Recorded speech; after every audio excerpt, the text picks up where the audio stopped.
That's going to be annoying. Okay. Good evening. Welcome to the Hex Late Show.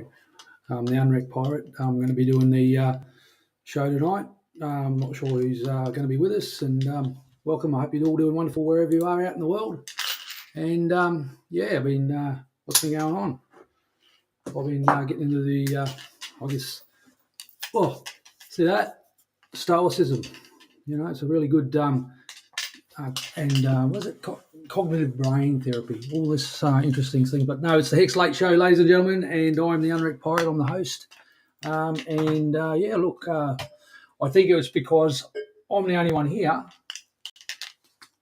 at the moment, which is good because I've got my because day 43 is having the night off, and he's been doing a wonderful job, and I know everyone just tunes in for that. And I've got a custom dyed-in-the-wool hexagon jersey here. It's from Italy, Castelli. And what else got to say? Oh, love the sunnies. Yeah, these are like the flipper ones, eh? Look at that. See, so you can see it inside, inside. What do you reckon? Oh, here's Jexer, Mr. Jexer. These are like the flipper ones, eh? Oh. Hey, how are you, mate? Well, I'm a little bit fuzzy there, am I? Let's see if I can sort that out. I'm getting a bit of reverb there. Sorry, bud. This is amateur hour today, isn't it? I've got a fuzzy camera and got the tunes going in the background. Never claimed to know everything, that's for sure. How are we going to figure this out? I don't even know why that's doing that. Sounds all right. No, I looked a bit pale, so I went and put a bit of fake tan on it, just about like 2 seconds at the start, before the start. It's like I left a big brown streak down the side of my cheeks like that. You got to get better foundation, mate. I was like, I'm not used to looking at myself. I'm just too busy I don't know how to fix this. I'm going to be fuzzy for the night. I think I'll have to have a crack at that in a minute. It's all good. Let's see what's happening over in the chat. So we haven't got anyone else joining us. Bluey hasn't come in the background there. He's I've set. Well, I'm not sure. I've actually I'll put a couple of the maybe I'll post it into the Discord Syndicate Network Cutthroats room.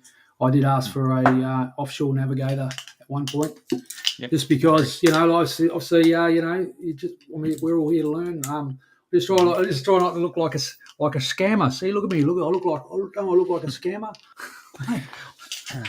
Welcome to the chat as well. We've got a few of the regulars in there. Steve's always here. Sammy can't join us tonight. I think you've seen her post her little message there. She's not a little bit under the weather.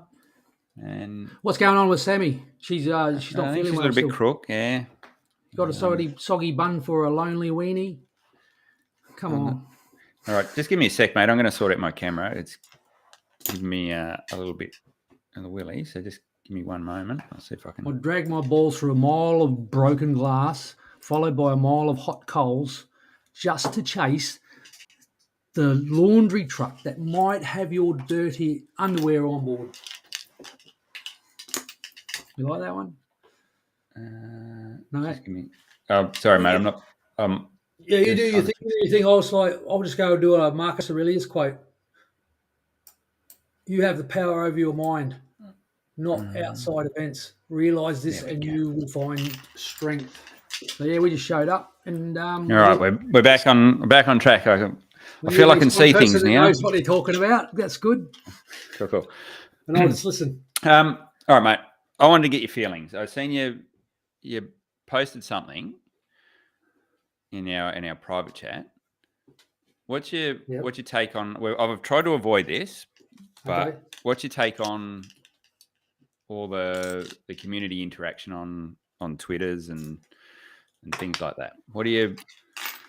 What's your feels? Oh, yeah, well, obviously got some bias towards it, but it's pretty. It's right to me. There's a hypocrisy there where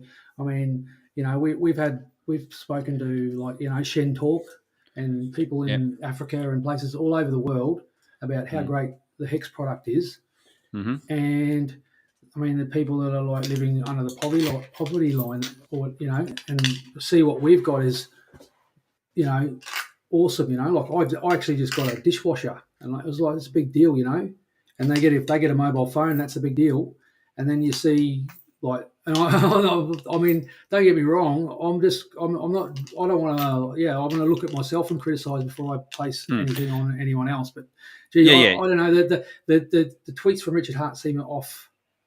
A little bit off peak for me. Okay, I don't want to call anyone out specifically because I think that doesn't. Well, he's the founder of. There's too much going on. And so without calling anyone out, I want to walk away from it and then come back and make a decision, not about. There is one person. There is one person I want to mention, and that's Kyler. So I don't know if anyone's been following him on Twitter, and he posted out a little message, and maybe we can bring it up later. Basically, just asking for. Yeah, he was basically just asking for the community just to rally together instead of bitching and moaning and infighting. Yeah, that's it. Which I tend to agree with. So good on him for coming out and saying that. And I'll paraphrase what he said. He's a young guy, so he's basically looking across it. He said, "I'm looking at all these grown men infighting, and it's not a great look for the community." And I think anyone that has been on Twitter the last few months has got to agree. It's not a fun place. I mean, crypto's really hard at the moment. It's not. It is. Yeah, prices down. Everyone's feeling it. I get that. Totally wrecked. I had to just burn through all that hedron that I had. I understand. So everyone's picking sides, and that's fine. I don't want to get into the who's right and who's wrong. It's just if you're a new person coming into Hex, choose not to be harmed. If that's what you see on Twitter, it's not a great look. So that's probably what that sentiment goes straight into the price. There's just going to be the line where they're never going to come to their terminal type situation. So you just got to choose not to be harmed, and you won't be harmed, and don't feel harmed, and you haven't been. So I mean, Hex is doing still 100% uptime, triple ordered security. I haven't even looked on Twitter. I barely go on there.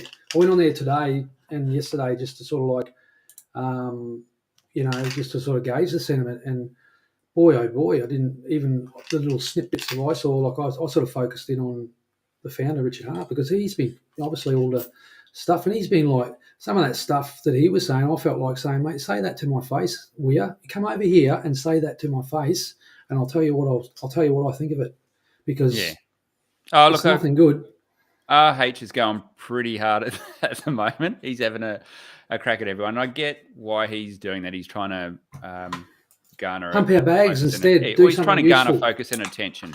So I totally get that. That's you can see that there's a reason behind that, but a lot of the stuff that's going on in the community is just pure infighting, which is not. That's a different thing, and I think we just got to be careful. We started off with an awesome culture in Hex, and that was a culture of everyone helping each other, everyone chipping in and doing this as a community. And I don't want to lose that. Like, it's hard to build a really good culture, and we had it. And I hope we don't. I hope it's not like that just when it's all-time highs. Like we've. That's right. So, like, I mean, the best revenge is for Richard Hart. He obviously wants the accolades. He wants the glories. The big swinging dick of whatever. So, but like, choose not to be. The best revenge is to not be like your enemy. And look what he's doing. He's being like a gallivanting around, show ponying out there, trying to fix. I don't know. There's probably a deeper meaning. There's probably deeper strategies. There's like 4D chess, 5D chess going on there. Yeah. Oh, yeah. Like, I actually don't have an issue with what Richard's doing. I totally get it. I don't either. No, good on him. Whatever floats your boat, mate. He's been. If you don't like it, don't look at it. Yeah, that's it. It's as simple as that. I don't. It's just strange. I guess it's just seemed out of character. Yeah. I think that he's firing a few shots across the bows of people like Alex Maszinski, which I think is well, they're justifiable because that's fair enough, and he's doing that properly. But like the last one I saw, he was like, anyway, I don't even, as I said, we don't need to talk about that. We just need to just move forward and as you say, unite, and attitude of gratitude. And I've been watching there's a new thing on Discord Syndicate now. There's like an hour compressed content, and that's really good. That keeps me up to speed, because otherwise I don't get time to watch the streams or anything now. So I don't know really what's going on. I choose to ignore it anyway, because I'm going from like stake to stake, so I don't even look at the computer. I don't need to. I don't even want to turn it on, really.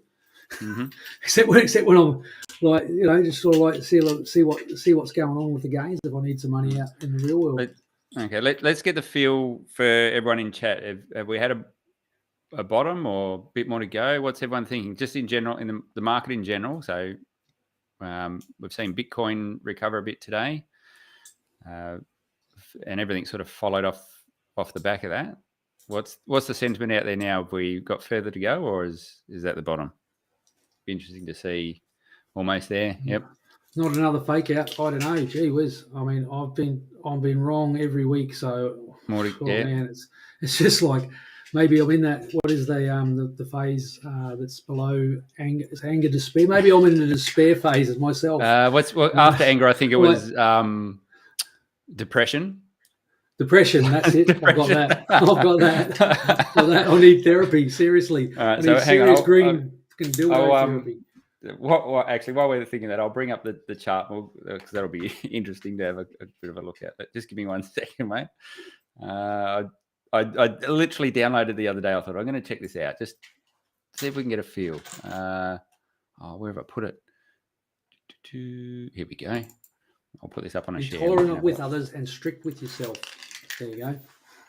What was that? Be tolerant with others and strict with yourself. Was that from the chat? Yeah. Was it? No, this is all. I'm just everyone out there is wondering what I'm wondering about with these the Greek and Roman philosophers. Philosophers, philosophers, Stoicism and that. Very Marcus Aurelius and it keeps you calm and centered when you in times of like so. All right, mate. You gonna pop that up on the screen? Right. Here we go. I don't know if we can make that a bit bigger or not. Bigger. Can we push off to the side, maybe? There we go. Yeah. All right. So, yes, I think we've seen a little bit of anger. I don't know whether we're reading that right or not. I guess there's a few people be looking at their portfolios. I don't know if they're in depression or not yet. Because you were saying over here last week, I was thinking, all that is that like, is how long is the scale? Like, does that, because that looks like a long way to get through. So are we at this point here, this panic, capitulation, anger? Where you think we are? Hey boys. Hey, g'day, Bluey. How you going? How's it going? I think we're just talking about where we think we are in terms of the current market as a whole. And we've seen Bitcoin. It's had a pretty good rally last day, and I think people are getting a little bit excited. I don't know whether. Do you think we've had enough pain for a bottom of a market, or do you think we've got a little bit more to go? For Bitcoin and Ethan, probably just in general, like the market in general. Because it's affected everyone, Hex included. Yeah, Hex is bouncing around though. I don't know. It's different. It behaves there's other things going on. Yeah, and I was going to talk on that in a minute. There's definitely other things going on. In Hex. I was feeling angry today, but I don't know it's related to the chart. I'll try to I'm like the Tassie deal, just going like going nuts, like crazy. Anyway. I'm not quite sure where we sit. It would, to me, for this to be a bottom on Bitcoin, would feel like we've gotten out of it pretty lightly. Is the general feel I feel at the moment. But in saying that, we didn't have a massive blow off top either.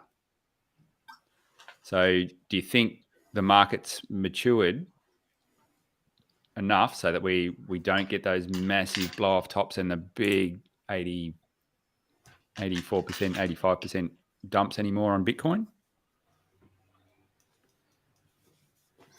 I think From here, we're already down. What's the Bitcoin down now? Like 50% at least, or something? Is it? Or it's around 30, 40.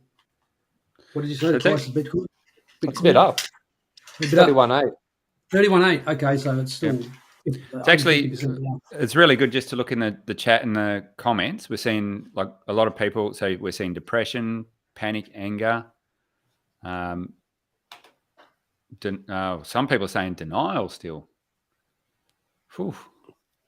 So it's clear that it's really, really hard to get a gauge on where the market is and where it's going to go. And that's what makes these markets so tricky to predict is everyone feels their own little anguish and pain on the way down, but it's how the market comes together collectively that forms that real bottom. Yeah.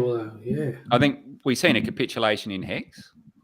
Would you think, or there was a pretty big candle Hex down? Doesn't behave like the other cryptos. That's certainly that's not true. in a sense, but it's still obviously subject to the macro and the world events and things like that that's going on. So, Hex might move a little bit differently, but it still has the chart still does the same thing. We get the same sort of drawbacks. We form bases again. We have accumulation zones. So we do the exact same thing. We probably just do it in a little bit different a time frame. So is it accumulation zone now for people coming in? But you got to weigh up the risk. It's not financial advice, but if you got dry powder as a good buying opportunity and you're still filling your bags, wow, that's where I'd be. But see, I'm on the other side going, I don't want to sell this at all. Come on, fork, like what? I know it's like all that. Mm-hmm. Would have been nice, but I had no expectations when Pulse Chain would come out. This is the first time I've had to sit through something like this, but that's for sure. But fun times. Otherwise, what else? What's been going on? Just trying to live my best life, I suppose. I went into a coffee shop the other day, just a couple of days ago. I went in there, and this bloke goes, "Oh, what, did you just come from the Tour de France, did you?" And I said, "Yeah, maybe. Well, yeah, I have actually." I said, "I was retired, but I'm in a support group. I just the older I get, the faster I was, type of thing." And he's like, because I think he was trying to chat up the barista. He's trying to have it, and then I went out, and then I had to go back in, and then he goes, "You're from the circus," trying to put me down in front of, to make himself look big to the girl, and I was like, "Oh yeah, that's right. I remember you from the Ronald McDonald School for Clowns. You were in my class, weren't you?" "Yeah, that's right. Because my dad had a 3-ring circus, him and 2 other assholes, and you were in that." And then he just said, "No, come back." He had a guitar. He's playing a guitar, so it's good. I said, "What, did you have a jam down here?" You're pulling out the old Rodney Roode jokes on him by the sounds of it.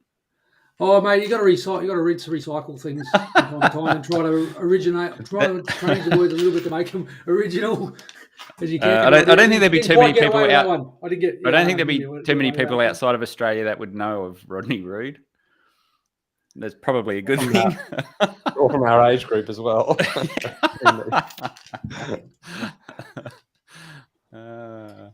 Funny. So someone just mentioned to have a look at the liquidity on Uniswap. I think they were saying. Has anyone been keeping an eye on that? The Hex USDC. Yeah. Really. No. Yeah, it's, someone told me it's been pulled or I found some lowdown. Yeah, it has. So apparently there's 2 of the whale wallets that are dumping.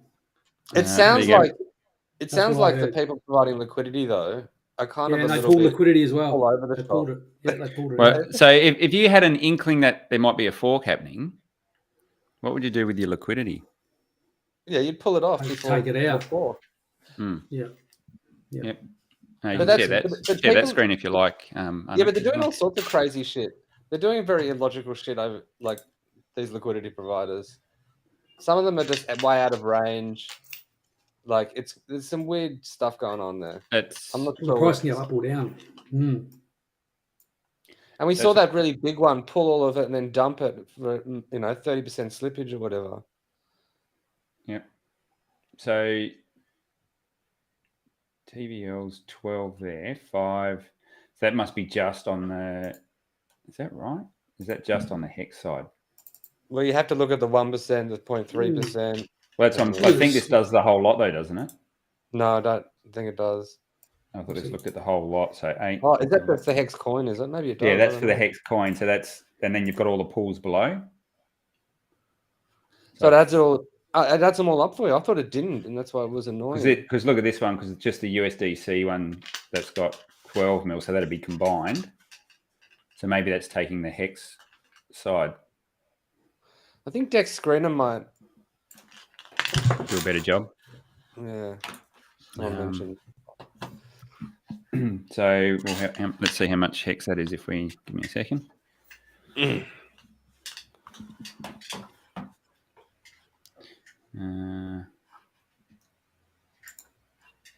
So what have you been up to, Bluey? What's going on over there? Oh, well, guess where I was last world. night. I went out to dinner with Patrick and Gary. Oh, really? Yeah. Oh, right. Wow. That's really high nice. rollers, eh? Rubbing shoulders with the high rollers, eh? Yeah. That's the go. Rubbing shoulders. Hey. Yeah. And and then went to Patrick's apartment last night, checked it out. I'm going to be probably staying there for a bit. And he lives in a pretty awesome view, like of. Yeah, right. Yeah. Cool. So you're back in the US, are you? No, in Colombia. Oh, okay, cool. Ah, interesting. Yeah, so right. if I've got this right, that's saying 106 million hex in there. Not sure if this shows... sounds about right.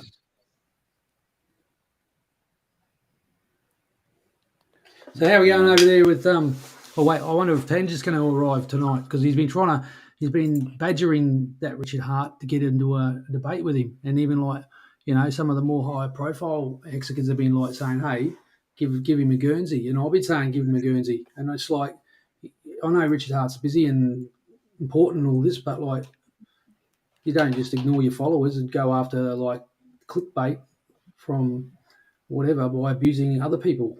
I don't think that's very nice.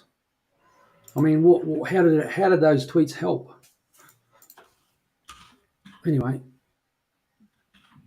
how do they help? Have you guys heard about? You got to change. You got to change yourself. Sorry, mate. Sorry. Have you guys been? Have you heard about what Dipcatcher is planning? No. No, I only saw a couple of tweets of his. I saw another token, another coin. So what's the gist on that one? I mean, he released a Twitter Spaces. Like there was a Twitter Spaces, and he kind of explained his idea. It's not fully fleshed out, but basically, it sounds like people can burn Maxi for this team token, and this team token receives like a payout from these other projects that they're going to be launching. The first one of which is like a 1-year rolling stake that you can kind of put hex into or pull hex out of every year. Sorry, say that again, mate. I was just sending a link to Tangent. You can... Yeah, I'll send it. So there's this, like, you can burn Maxi, which is like a pretty full-on thing. Yeah. And then you get this team token. And the team token gets you a dividend of these other projects that the Maxi team are going to be doing. Like, so it's like more like a DAO sort of thing. Well, the thing is, you're burning Maxi though, so it's not like they're getting the money. You're just burning Maxi. So how are they? Everyone else? You're just making everyone else's Maxi more valuable. Yeah, but how are they going to give you other tokens? Contracts. It gets airdropped to people with those tokens. And so, and the first one is this 1-year rolling stake that you can take out or put into every year. Anybody can take out or put into every year. Yeah, well, I reckon these are really interesting financial products that you're talking about. Louis. They're really good bolt-ons, eh? It's nice to have a good set of. Where can we find out more about that, Louis? Is that just the only thing that's been released so far is the Twitter Spaces on Dip. I think it's on Dip Catcher's. There's more information to come out, obviously. Like it's still kind of like getting people to burn Maxi. Yeah. They're going to have to come up with something very enticing. So just going back on the Uniswap pools, it's saying there's 47 million hex. Here's our lead debater. Tangent has arrived in the building. Yo. So 47 million hex in total for sale on the open market. Yeah, mate. All good. I just caught the end of that, and my main comment with all this stuff that's coming out now is tech stack risk. Every single time we go more derivative, more meta, you are inserting additional tech stack risk into the idea. And then if you go far enough, it only takes one of those projects to have a problem and you've lost everything. So just be effing careful with all of these, you know? Well, so that's the same similar thing that's happened with UST. Stick to the good ones, eh? A lot of DAOs and things were holding UST and staking in Anchor.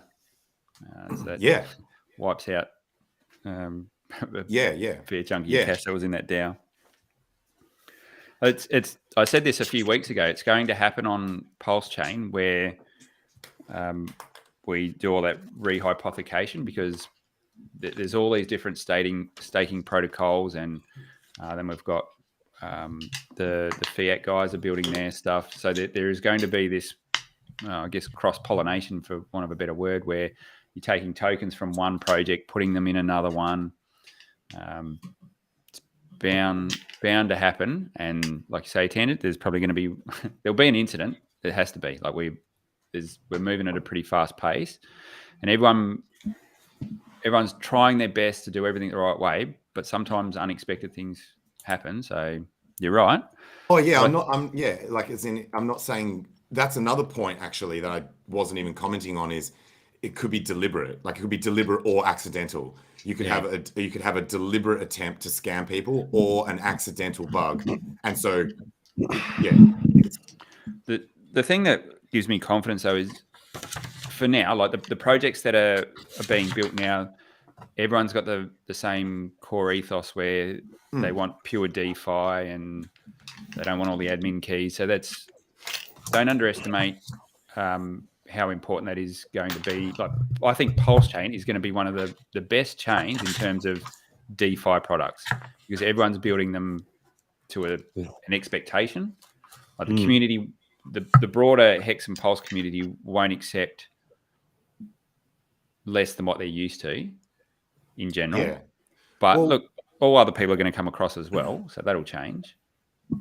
Freddie Quotes had an interesting tweet, like an important tweet, where he said, don't ever forget that these people that you're interacting with are strangers on the internet.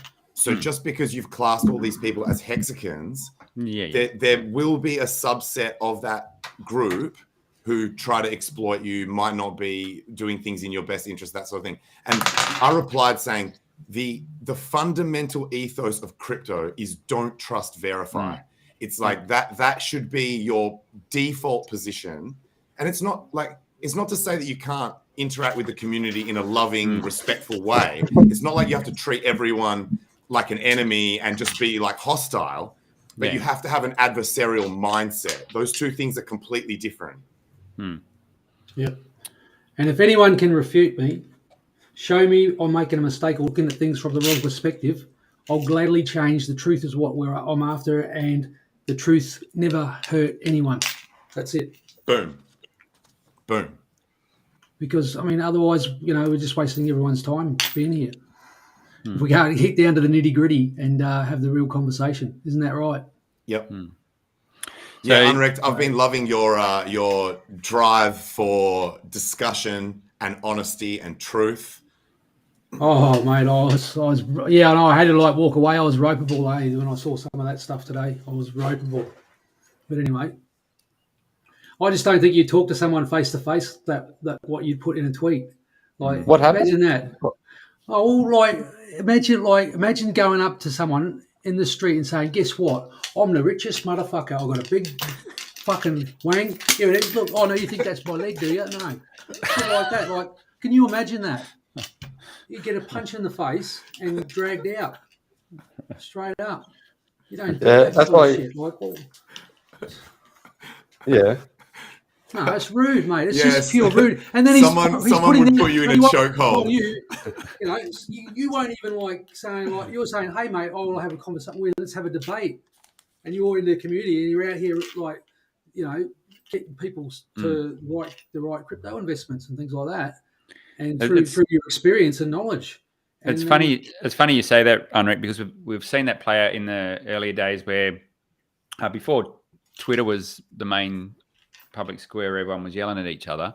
Yeah. A lot of the interaction used to happen in the Telegram groups, and you see people get really rolled up in Telegram and start spitting fire, and then a month later or so they'd be on a stream together, and when they're face to face on a stream together, the whole nother level of respect, and then back in Telegram they go, "Yeah, sorry man, now that I've had a chance to chat to you and all that, they'd apologise." And so I think people that's what it's all about. Freedom of speech. Tone is very difficult to text, convey in text. It's so difficult, man. So sometimes people will think that someone's being rude to them and it's actually not, or vice versa. It's very difficult. Mm-hmm. Oh, you can leave right now, or let determine what you do and think and say about it. I mean, that's the thing about our, the power of our thoughts. Our thoughts lead us to where to the quality of our life, I suppose. But anyway, well, that one did get work. But see, it's bait too. See, because like there was one the other day. It was in Hex Rec Plebs, and it was from that BitBoy clown, and it was saying. Oh. Yeah, and I took the bait, hook, line, and sinker, and I was starting to like that, and then I was like, "Oh, hang on a minute, I'm the idiot now." To see what I mean? Like I'm the moron for doing that because it was actually a Bitcoin chart, not a hex chart. Oh yeah. From BitBoy. He's actually getting a little bit funnier, and he's obviously siding a lot more with Richard in some of his views and the narratives that have been out there, and like he's responsible for pushing a lot of the shit in the earlier part of the cycle, but maybe a bit of Richard's I guess his honesty is starting to rub off on some of these influences. Hopefully, I often hear influencers saying things that sound like almost direct quotes of shit that Richard has said. Yeah. And I'm like, they must have, it might even be subconscious, but they must have heard him or a hexagon saying it. And they've gone, that is true. And then they've made that their own belief and they are parroting it, whether they realize it or not.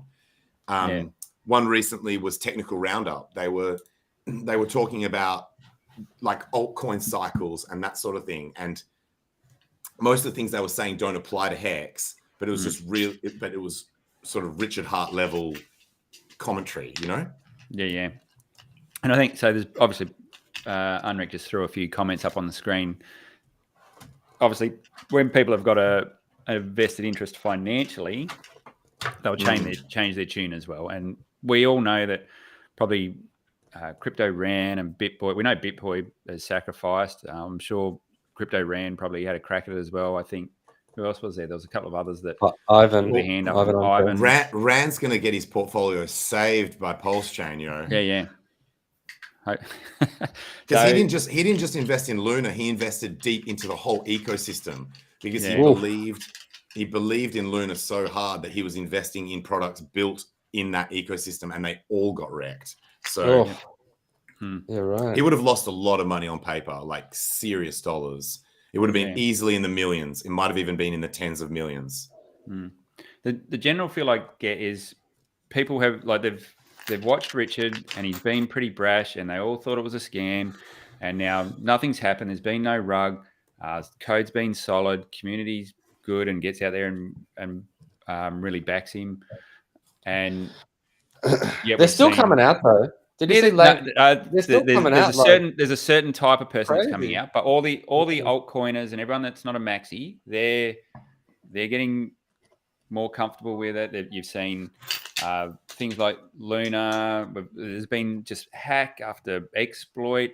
Shit has just fallen down around us through this whole bull market, and now everyone's gone, maybe this ain't so bad. You know what I find interesting is when people post old school clips of Richard, ones that I've long forgotten about, where the sentiment is still hardcore in my mind, but I forget sometimes because there's so many positive things about Hex that you just can't keep them all in your mind at once, right? And so someone will post a clip and I'm like, God damn, this mofo is so right and was saying that shit back, back. Mm-hmm. So the latest FUD we're seeing is obviously he's firing up all the maxis at the moment, and that's where he's getting a lot of his engagement from. Nice. Is the Bitcoin guys is what you can see, and I mean they're still. We've seen something with Max Kaiser and stuff on it the other day, and they're still parroting stuff that's not even true, like the Panama thing. Bro. I just need one of these big name maxis to come on the stream with me and sit there silently while I debate Richard. That's all they need to do. They just need to come and be there so that Richard will say yes to the debate and I will do all the work. So if we can get one of these maxis to just agree to be on the stream, and obviously I'd share with them my notes beforehand so they can see. Is that a Hex maxi? No, a Bitcoin maxi. Bitcoin maxi. I need a big name Bitcoin maxi to just agree to be the draw card, so that then it's like worth doing, worth watching. So it's worth doing because he gets the critical mass of the eyeballs. You won't. I think, and they can chime in if they want, but I'm going to be doing the bulk of the heavy lifting. I don't think you're going to get anyone on there. You're our champion. If they could see my script, they would agree to do it. I guarantee you that. I guarantee if one of these maxis could see my script, they would be all in. They would be with me. And then the whole lot will just fold like a pack of cards, and then they'll all be like, Hex will be the new flavor on the block.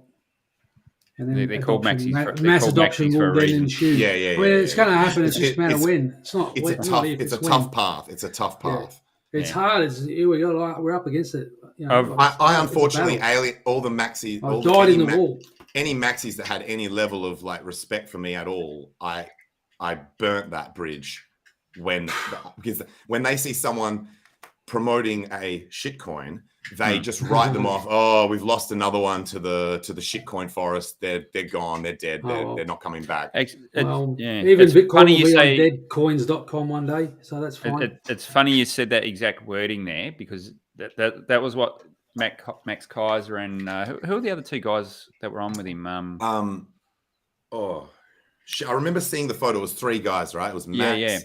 I can't remember who it was now. But that was their exact comment was he used that, and they were referring to Richard. He used to be our best speaker.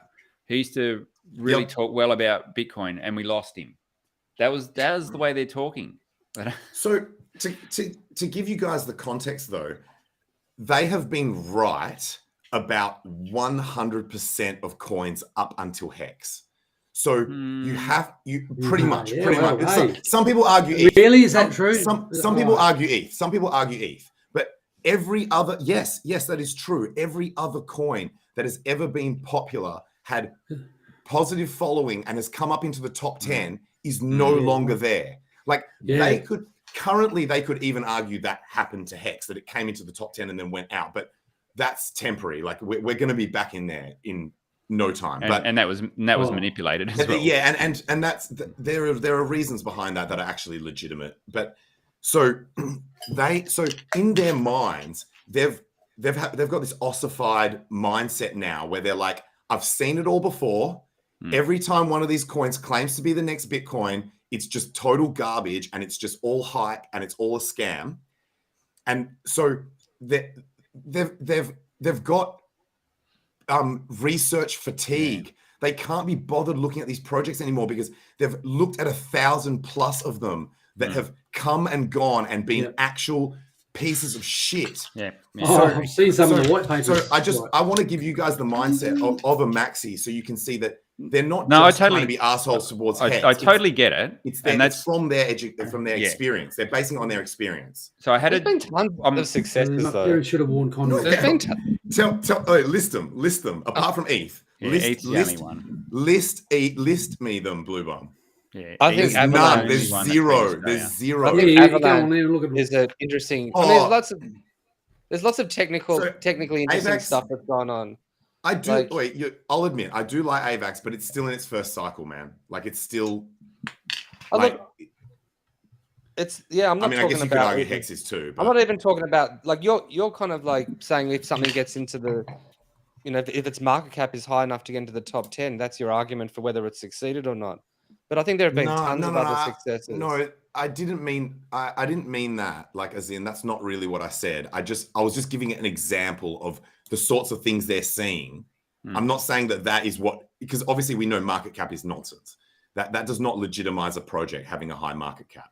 But it is an indicator, and they see them come and go, and it's one of the things they point to. They point to the top 10, and they're like, go on Google's Wayback Time Machine and look at the top 10 each year, all the way back to the very start. And every time it is completely different. It's a it was like Feathercoin and Peercoin and Litecoin, and then it was like these other things. And then so ETH but that's like Litecoin's not even in there anymore. ETH is probably the only one that's had like a long period of staying. My point is, market cap is just a bad metric to discern success. It is and it isn't. Like it's still more something. than 15 minutes since I've something. had Like, sex. Can you believe that? like let's just say, so this is one of those things.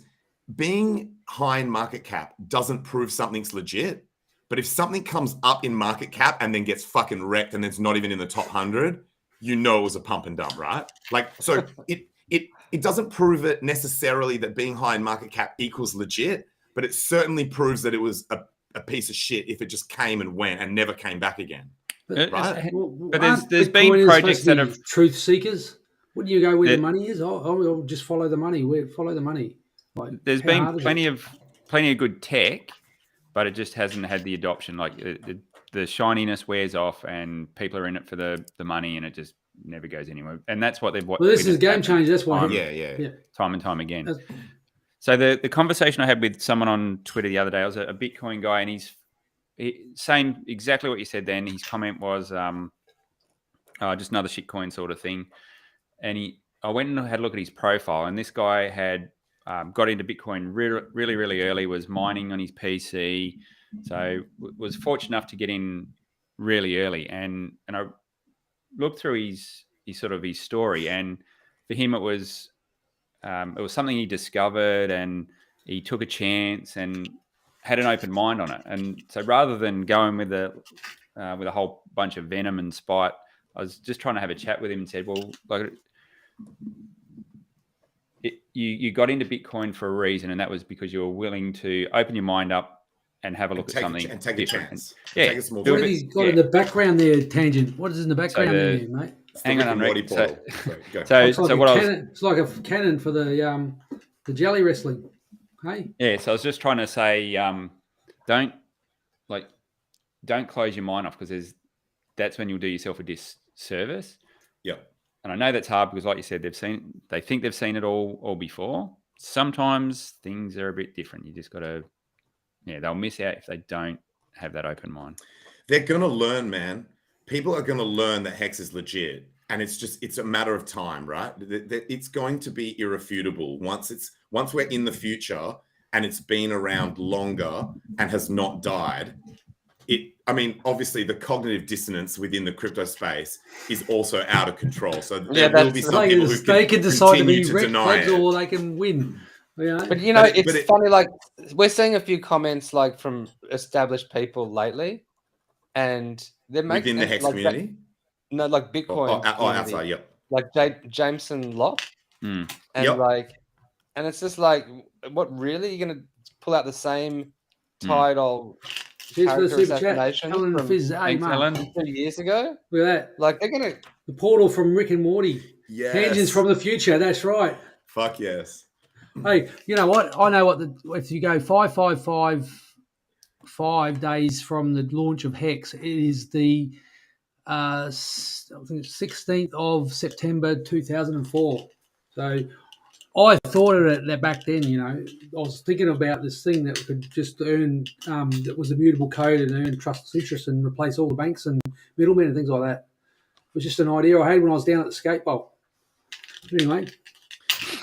I saw a tweet that made me laugh / If you smile. believe that, yeah. It was you know how you use those remind me bots on Twitter so that you don't have to remember to come back and school someone. You just use the remind me bot and then it'll remind you of that thread if you're confident that you're going to be right in the future. I did one where I was like, remind me in 1 month or whatever, and someone put remind me in 15 years, and I thought that was like hilarious because obviously the 555 state, like it was basically saying remind me right at the end of this state. Nice. Can't you download? Can't you put them in the calendar or something? You can put them into like your Outlook calendar. The you and your stake send tweets. Can't you? I don't use Outlook. So it's one of those aggregate sites like GraphHex.rocks or something like that. You can download the CSV or you can download the file, the JSON file, and just whack it into your calendar so that you know. Nice. If you can, nice. If you don't track your stakes or whatever in Hex. But, Tangent. Are we gonna have another bull market cycle come and go, and no more Mount Gox coins for you, bro? So I thought you were about to ask a different question. I thought you were about to ask like where the market's going. So I've given up, man. I've given up. That's like feels like it, eh? Every time we've been heading towards like real parabolic shit. So towards 20K in 2017, towards 60K in like 2021 or whatever it was. When we've been ramping up like that and I can see shit's going parabolic, I'm like, if these motherfuckers don't give me back my Bitcoin, I swear I'm going to be literally murderous. I'm going to be hiring assassins. And then it comes and goes and I'm just like, man. So, and now I guess, because we're just sideways, I don't even know whether we're going up or down. I'm not as stressed about it. I get stressed when we're going parabolic. I'm like, give me my coins. Give me my coins. I'm not going to dump all of them, but I would definitely sell a bit. Like I want to be in control. I just want to be in control. So the best thing feels better when it's going up, doesn't it? The best thing that probably could happen for that release would be at the bottom of a cycle. It's not a bad point. Yeah. A bit like what Richard says about you don't want to be giving people like unloading coins on people where they can extract maximum amount of economic energy out of the system. Yeah, 100%. You're right. So maybe there is someone that's. I will take that selfless attitude, man. Even though obviously for me personally, that's not as good. Yep. Hypothetically speaking, if do you reckon Richard Hart, if he was to if he got lucky with one of those two girls, I haven't watched any of those streams by the way. Do you reckon one of those girls would let him? After he's been bragging about the big size of his cock and everything? I sort of perceive that they would be keeping shit professional. No. I'm basing that on nothing. Oh, yeah. It's just a gut feel. So she's friend zoned straight up. Look, like Richard's a smart guy, and you know that, that Australian saying, "Don't shit in your own nest. Don't shit where you eat." It's Don't screw the crew. There's like a million girls out there he can sleep with. It's like, are you gonna sleep with chicks that could potentially it causes an issue because you're doing business shit with them? If she's a playboy. I mean, yeah. Of course. Look, if they're down, he's definitely down. I know that sounds like I just contradicted myself. You can't go around saying you're big PP and everything. I know I just hard chim wow with a Playboy model and not like get one away. Take one for the team. What's wrong with that? I would. I mean, look, we're testing his own theory in real time. He says that females look for significance and a guy's ability to prove that they have the resources to look after them and their offspring. So if he has made an accurate psychological assessment of females in general, then they would be down to hook up. do you know what I mean? Like, as in, so we're looking at a real-time example of his own sci-fi theories. We should ask him. We'd be like, yo, was sci-fi right, bro? Did Did all the Photos money or in it the didn't world happen. get you? Photos or it didn't happen. Yes. Oh, yes. show us your cock, mate. If you want to talk that loud about how big your cock is, let's have a look. Yes. Yeah. Don't trust, verify. I think some people have already said that to him, like when he's been making live, with the Eric Wall debate and stuff. I think some people were saying, you don't need to whip it out in front of everyone. You just need to whip it out in front of someone, like, and get them to. Yeah, that's right. Get a doctor to verify it. Yeah. That's right. That's right. An Someone's oracle. saying get a doctor We to need an verify. Yeah. Isn't it Oracle? You can't trust that one doctor. You're gonna have to go to several because so it can be. Yes, it's the same as the Oracle problem. We've got another Oracle problem. We'd need to get enough doctors so that he can't pay them all off. And with the amount of money he has, that's all the doctors in the world. And like people don't trust doctors anymore now, because of Fauci. But Oh, well. Any interesting comments? Yeah, look, that's right. We should get Super Hex Win, of course. Everyone knows Super Hex Win over on TikToks. He's a winner. This bloke. He's in Sammy, we're just joking around. I agree with Sammy. Like, as in, I agree with Sammy that Richard would be very respectful. Like, yeah, I know. I'm probably the one that's a bit little, go and sit in the naughty corner, Johnny, or something, for saying something inappropriate. Like. Just because Spenny's got a version of my quote. Don't dip the pen in company ink. Yeah, I've seen that one. I've hooked up with my personal assistant twice, like 2 different PAs, and got away with it. But my friends were like, at the same time, you are was it? insane. No. No, I only have one PA at a time. So, and look, one of them was actually an ex, so that doesn't really count. Like if you fuck your PA, but she's an ex, that doesn't count. But the other one, like it's a high risk move regardless.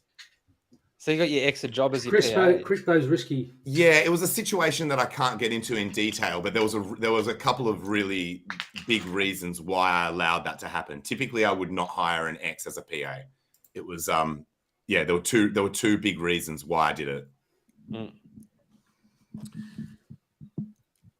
What's it like having a PA? It's dope. Awesome. I actually kind of need one now because I keep forgetting what I'm meant to be doing, like socially. So I almost need a PA now more than when I had a business. That's the truth. Well, you got to utilize your time effectively. I always had a rule with people that I would hire as my PAs. I would say, you are going to need to do shit that's not necessarily what you would expect the traditional role to be. And I'm not talking about sex stuff. I'm like, well, that too. No, I'm just kidding. I mean, like, I might need them to do shit for my personal life that simply saves me time and keeps me able to keep working. So the role was more to save my time than to necessarily be doing things that are associated with the business. But I never asked them to like cook or clean. Or actually, with my ex, I did get her to cook for me. But hang on a minute. That's a bit of a misnomer what you've just said. But the idea was to save your my ex-girlfriend time. was your personal assistant as well. So that's probably why the relationship didn't, probably. This is going back a fair close bit. to in each other's pocket. Yeah, it wasn't a terribly good idea, but like it was necessary. No. Let's get back to crypto. Let's get back to crypto. Everyone knows the risks of banging your PA and that you shouldn't do it. We don't need to go into detail. So are there any questions about crypto in here that we can address? Have a look in the private chat, mate. Have you guys had the Maxi debate yet? No, that's what I was wondering. Do you want to? I've got that spreadsheet. I don't know if I had a chance to have a look at it. I am so confident that I'm going to be proven right on this with time. What's that? What's your thesis? Well, I actually shut it down pretty hard in a single tweet. I was like, the reason it is called a premium is because it is a higher price than what it is worth. So by definition, I am right about this. Like premiums can't exist and accelerate or increase forever. They have to come back. Like, but over so what? People, so, but so it's over the so what? every, over what period? Every Was that argument what- every argument that everyone has thrown out at me, saying no, this is the reason why Maxi is overextended over 1-to-1 hex or whatever. All of them, none of them are valid. None of them are valid. They are all talking about shit that is not valid. Like, it's as simple as underlying value premium. It's literally that. It's literally that simple. Like so whenever anyone starts to say, oh, but you haven't factored in this. Yes, I have factored those things in. Like, clearly I've factored in the fact that at the end of the stake, it's going to have this, and it also generates the hedron and blah, blah, blah. That's what is incorporated into the underlying for at the current point in time. I don't. So, Jexer, you said you had a so a couple of things. on... First of all, I don't disagree with you, and this is not about Maxi bashing. I just want to. It's a good thing to have a chat. No, yeah. Like, I'm not anti-Maxi. I own it. I think it's great. I just think the premium's with too something insane. like the Bitcoin, the Grayscale Bitcoin Fund or something like that.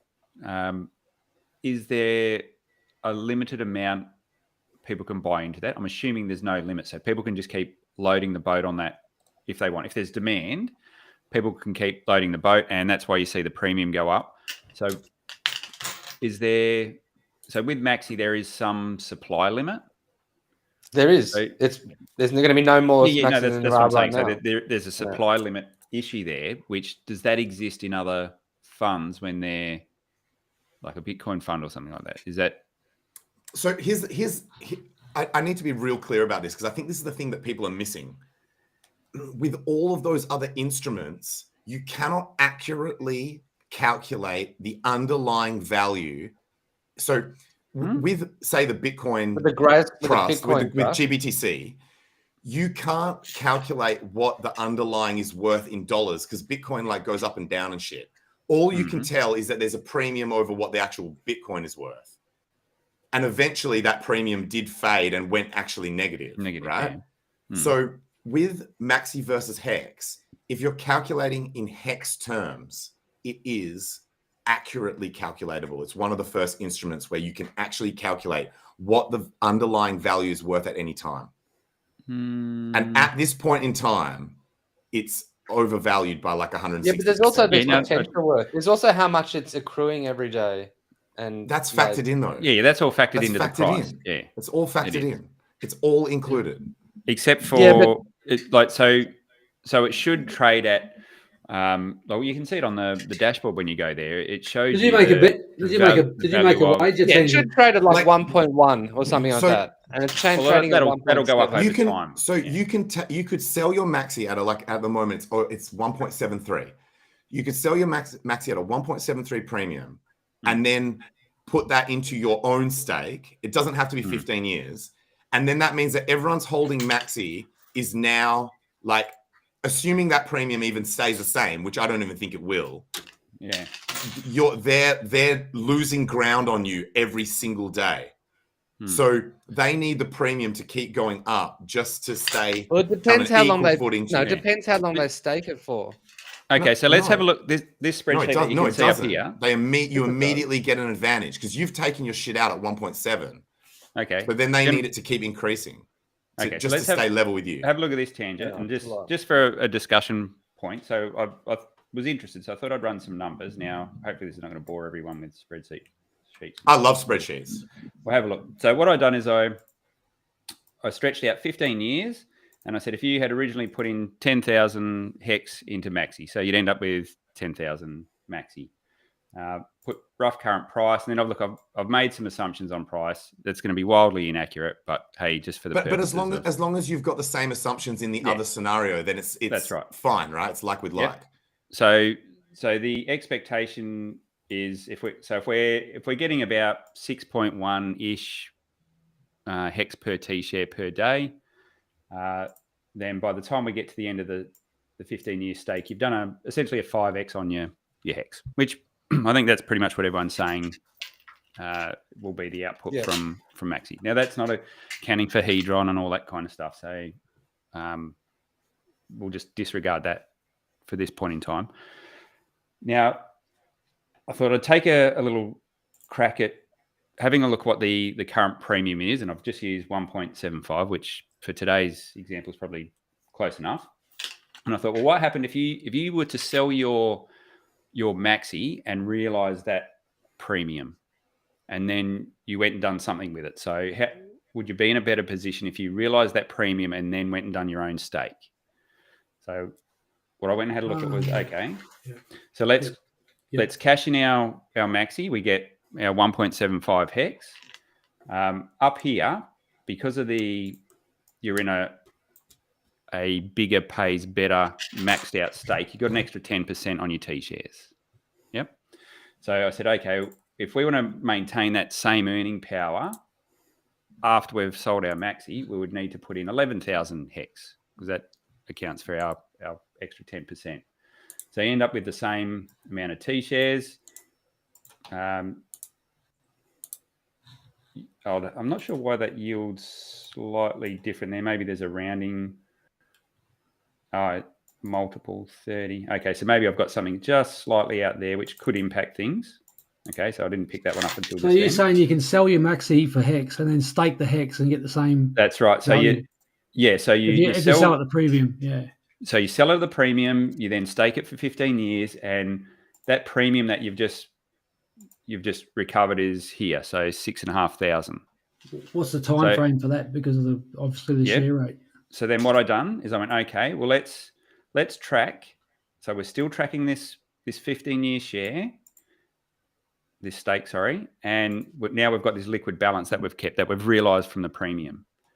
And when you run all the numbers out using the same values of hex over time, the difference between the two is like, given we're talking pretty big numbers here, so there's probably what's that?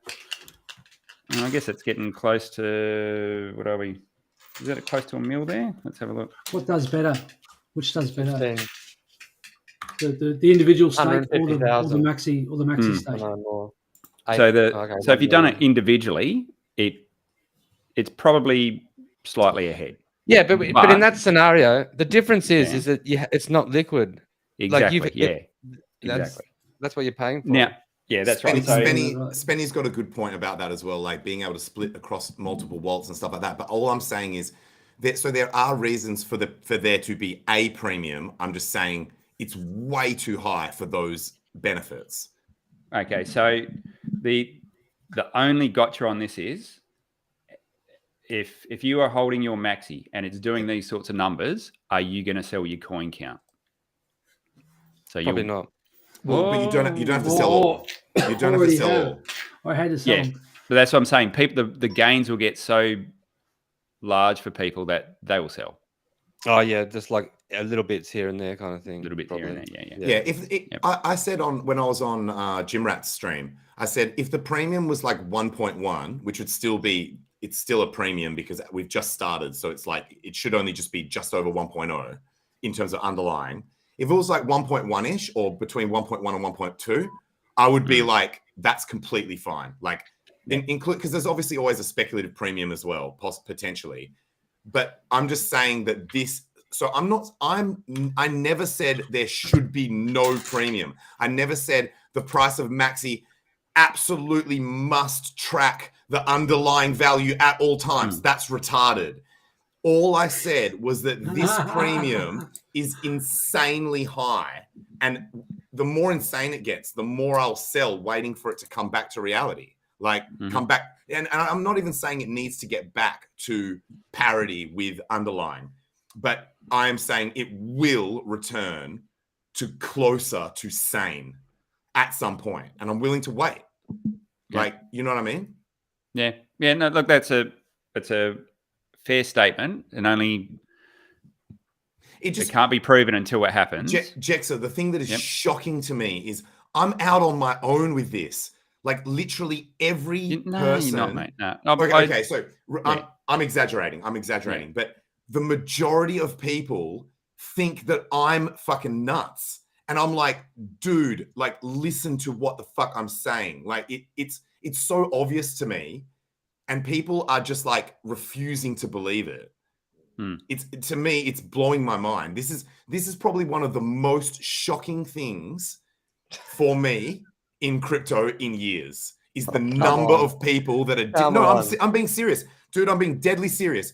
This is one of the most shocking things that obviously the Luna collapse, like just to zero, is higher, but this would be top 3. Is the number of people disagreeing with me on this? It blows my freaking mind, man. It blows my freaking mind because I'm so right and they are so wrong. Like, what happened? Did you get wrecked? Who got wrecked? Everyone got wrecked. Everyone got wrecked. Oh, Legacy, crypto, everyone got wrecked. Hex users unaffected. Hex users unaffected. Hex users unaffected. Yeah, ladies and gentlemen, if you're in Hex, get on. Hex, Hex came back. Hex came back to save my portfolio again. Jeez, that sounded pretty intense. What you were just saying, Tangent. I missed all that. Seriously, unwrecked. You have been right all along, man. Hex is the ultimate shit. Like it's never varied from basically that if you are just willing to buy and hold Hex, then unless you bought a little less than a year ago. You got to curb your desire. You saw the thought going through my head, Louis. I was like, don't get shiny syndrome and all that. The shiny syndrome, whatever we call it, shiny token syndrome. Don't get so many things. Just get what you need. Just get what you need. And I found it was fine. It was staking Hex. So I'll recommend it. But I am like, there's also obviously the end stake. I'm in the game now a little bit. Apart from no liquidity, there's also the end stake fee chucked on top of that formula that you worked out. For Maxi or for your individual? Well, if you make your own Hex stake. And let me be very clear. I'm not suggesting anyone goes and dumps their Maxi and does that. No, I'm just saying that you have to add that into the price. Yeah, that's right. So what I was just trying to show is the ramifications or try and get an idea and see whether it was really lopsided in terms of the returns. I think the reason that people are kind of like, no, it's about where it should be. It's because people can imagine being faced with that situation where I could go get a Hex stake, lock it up for a bloody long period of time and not be able to touch it. Or I could get these maxis, be able to take a little bit out here and there. And then it's kind of like, okay, it's at a premium because there's not much being sold. Yeah, that's the problem. That premium, hang on. It is awesome, but the premium's too high. Hang on, that premium seems to be going between 1.5 to 1.8, pretty much. Yeah. But we don't have enough data. We don't have enough data to like be confident about that. That's what it's done so far. There's a channel, but it's too early. It's too early to tell. Yeah. Look, I if you go back and watch our stream from, I think it's 2 weeks ago, but one of our previous streams, I specifically said that I would be 100% out between 1.9 and 1.2. That would be where I would basically be. I would scale out if I'd basically be doing like from 1.5, sell a fifth, and then all the way up to basically 1.9, and then I would buy back in lower. I wasn't at a computer when it hit 1.9, but theoretically, if I had like a bot executing what my thought process was, it would have fucking nailed it because it tapped 1.9. You can have a. We don't talk about our bags. Like, just giving it. It's having a free liquidity position. Yeah.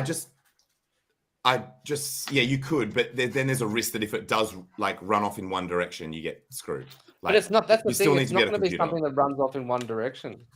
I don't think. That's my investment thesis as well. Like that's why I said that Maxi versus Hex would actually be an excellent LP to be in because that premium will always fluctuate. Premium discount will always fluctuate around the underlying value. So it's probably one of the better LPs to be in. Because it's less likely to run away in one direction like other cryptos versus like crypto versus crypto or crypto versus dollar. So, I'm getting misquoted a lot. Where people are saying that I've been saying shit like, they're taking my words out of context, or they're Hey, it happens all. Happened to me they're too. paraphrasing Not even on my there. sentiment. Like So Yeah. So So apparently you were. stick to the facts. But this is Quite a someone lot. tweeted. Yeah. Someone tweeted at me saying time will tell, and I'm like, you're damn right. Like they thought that was like them crushing my shit, being like, bro, time's gonna tell. I'm like, bro, time will tell. Like, yes, Well, I agree. The level of conviction. So how long we will know till we have that? When's that gonna happen? It's one of those things. It's one of those things like, say, look at Peter Schiff, right? He's been wrong about Bitcoin forever. So, like, because I'm in the Peter Schiff seat, right? Where I can just keep. So I've got an unlosable position because I can just keep claiming that it's still coming down the track. But let's be clear. It's obvious now that Peter Schiff is fucking wrong about Bitcoin. Like that's clear. So if I'm wrong for long enough about this, there will come a point where you're like, dude, you've been wrong about this for so long, even though you can claim that it's still coming, that the premium's going to lower, just give it up. And at that point, I won't do a Peter Schiff. I will be like, all right, I was wrong about this. But you could really be like him. Let's go like 7 months. Let's go in 7 months. I was going to say, you could really be like him and continue on your narrative, but still be a holder. For engagement. I'm holding. Yeah. It's almost like I'm exactly like Peter Schiff, because I bet he holds some. I bet he fucking holds some. I'm not trying to FUD the project. Like, I want it to go up. I just... I'm just trying to be honest about how premiums work and how...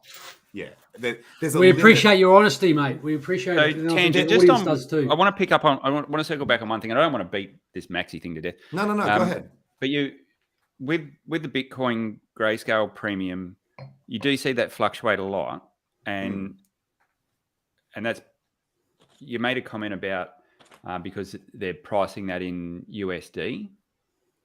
So do you think because this is tied to Hex, it's less likely to swing like that? Yeah. So basically, for them, if they care about their dollar wealth, then there are market forces within that product that matter about what people are speculating on what the Bitcoin price is going to do in dollar terms, right?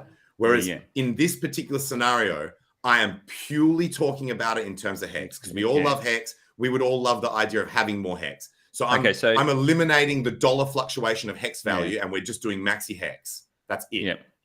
So in saying that, is there a case where it shouldn't fall below NAV? Yeah. Like I think that's very plausible that it actually never goes into a discount, but does come all the way back. The only thing that would make me think that it probably will go into discount is the momentum. So that that as it's get a sell, yeah.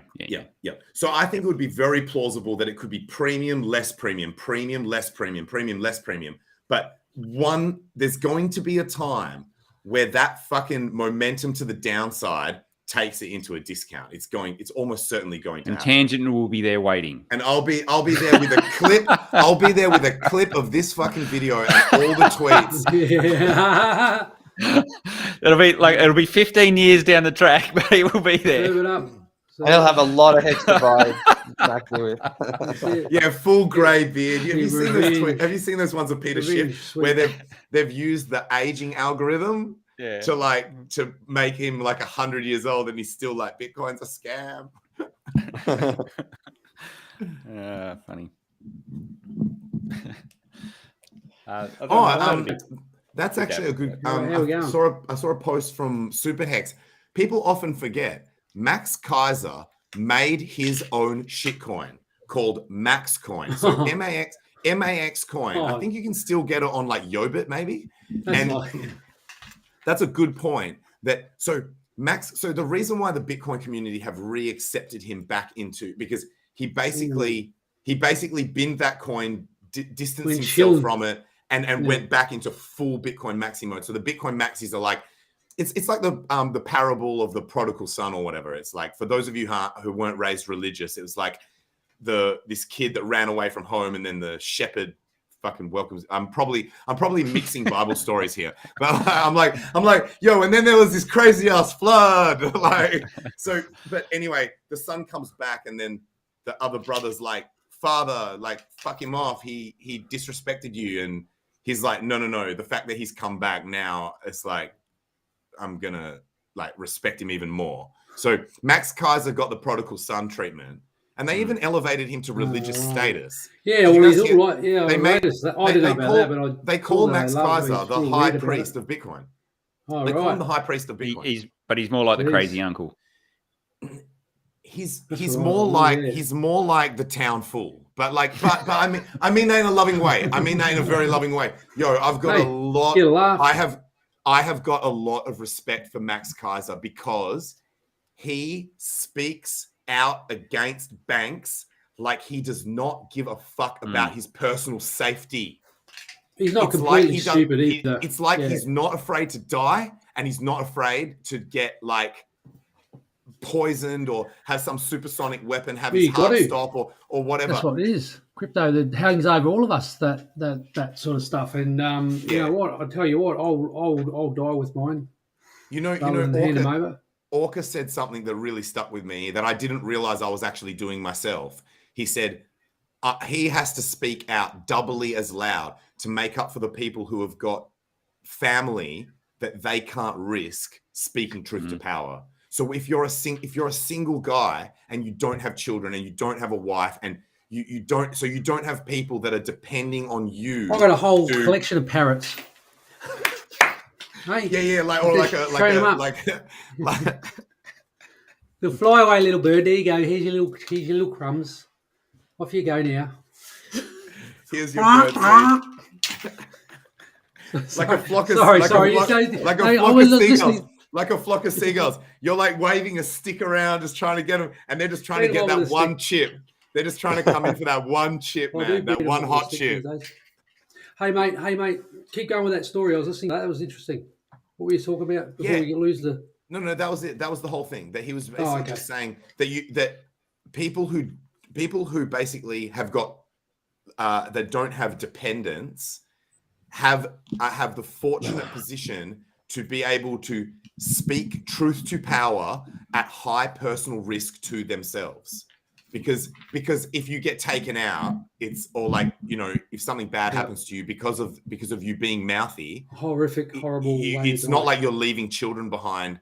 Whereas your friends that have kids, they have to be more. So I won't say who it was. I won't dox them. You can't be someone who we all know messaged me and said, "Man, I would love to be going to the freedom protest like you are, but I can't do it because." If they've got like facial recognition there, or they've got some shit where they're like, you know, blacklisting people, I can't risk, you know, because especially if you've got young kids. If your kids are all grown up and they're doing their own thing, then maybe not so much. But if you've got a young family, you need to put them first, you know. Yeah, right. That's true. And of course, you're trying to make this like. I mean, these are potential life and death decisions that you could be making about someone, you know. Yeah. These dudes don't mess around. Your loins or whatever. Yeah, man. These dudes don't mess around. That's why I get so pumped when people like Richard Hart, Elon Musk, Russell Brand speak out and speak truth, because I'm like, I don't even know if people realize how dangerous that is. Like if you have a large audience and you make those kinds of comments. What can you just give us another example of what kind of comment you're referring to? Of what could happen? Oh no! What could happen? What sort of thing would incite? Like any pro-freedom, pro-human rights, pro-crypto stuff. That even pro-crypto stuff. If the commentary that you're making is about why it's good in the context of getting away from the corrupt legacy system. Well, shouldn't everyone be moving towards the new technology? Shouldn't everyone be trying to? Yeah, it's a more fairer meritocracy in a sense. If something has the potential to make the human experience better for everyone, people should be absolutely voting with their dollars towards that shit. Yeah. For me, that is the strongest pitch for crypto.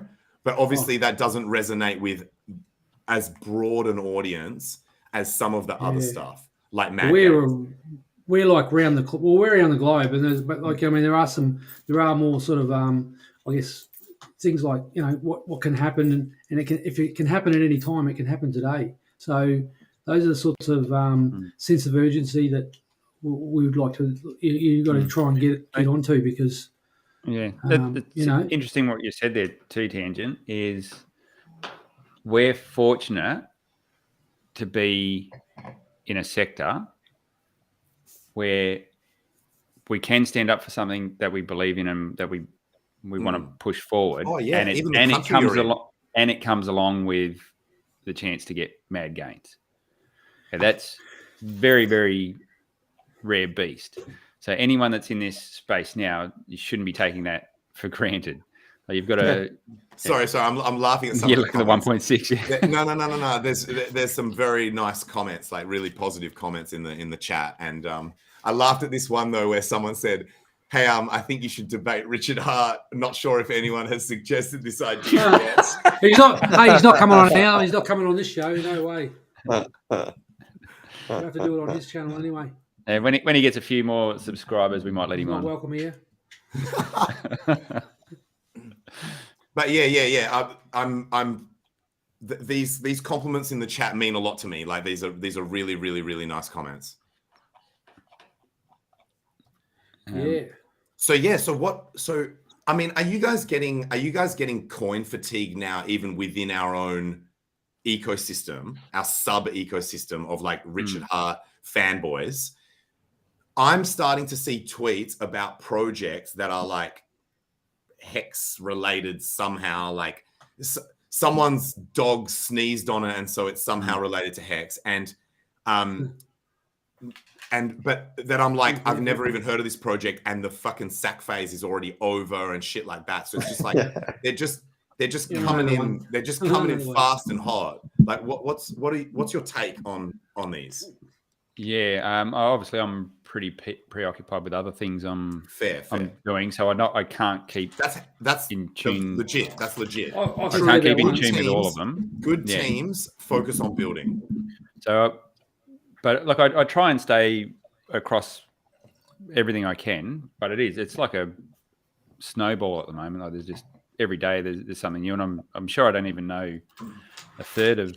And this is pre-launch. This is before Pulse Chain even exists. Can you imagine how many projects are going to launch once it exists? It's going to be fucking madness. It'll be impossible to keep up with it. I was looking at a list of them the other day, and then there was one where I was like, "What on earth is this?" And is this a list? Is this a list of projects that can be claimed to be like Richard Hart sub-related? Is that what you mean? It's projects that are going to be on Pulse related projects. Yeah, they're going to be on Pulse. And it was just like a game of Monopoly.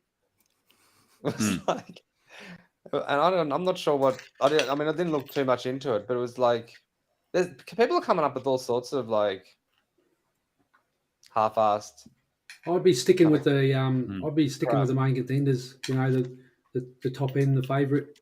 Obviously, Hex, Pulse X, Hex on both chains. By the way, see that. But that would be the one. I think you've got to give everything. Everything's going to need a chance to breathe. So at the moment, we're in this in a little bit of a hype phase, where there's a lot of built up potential there.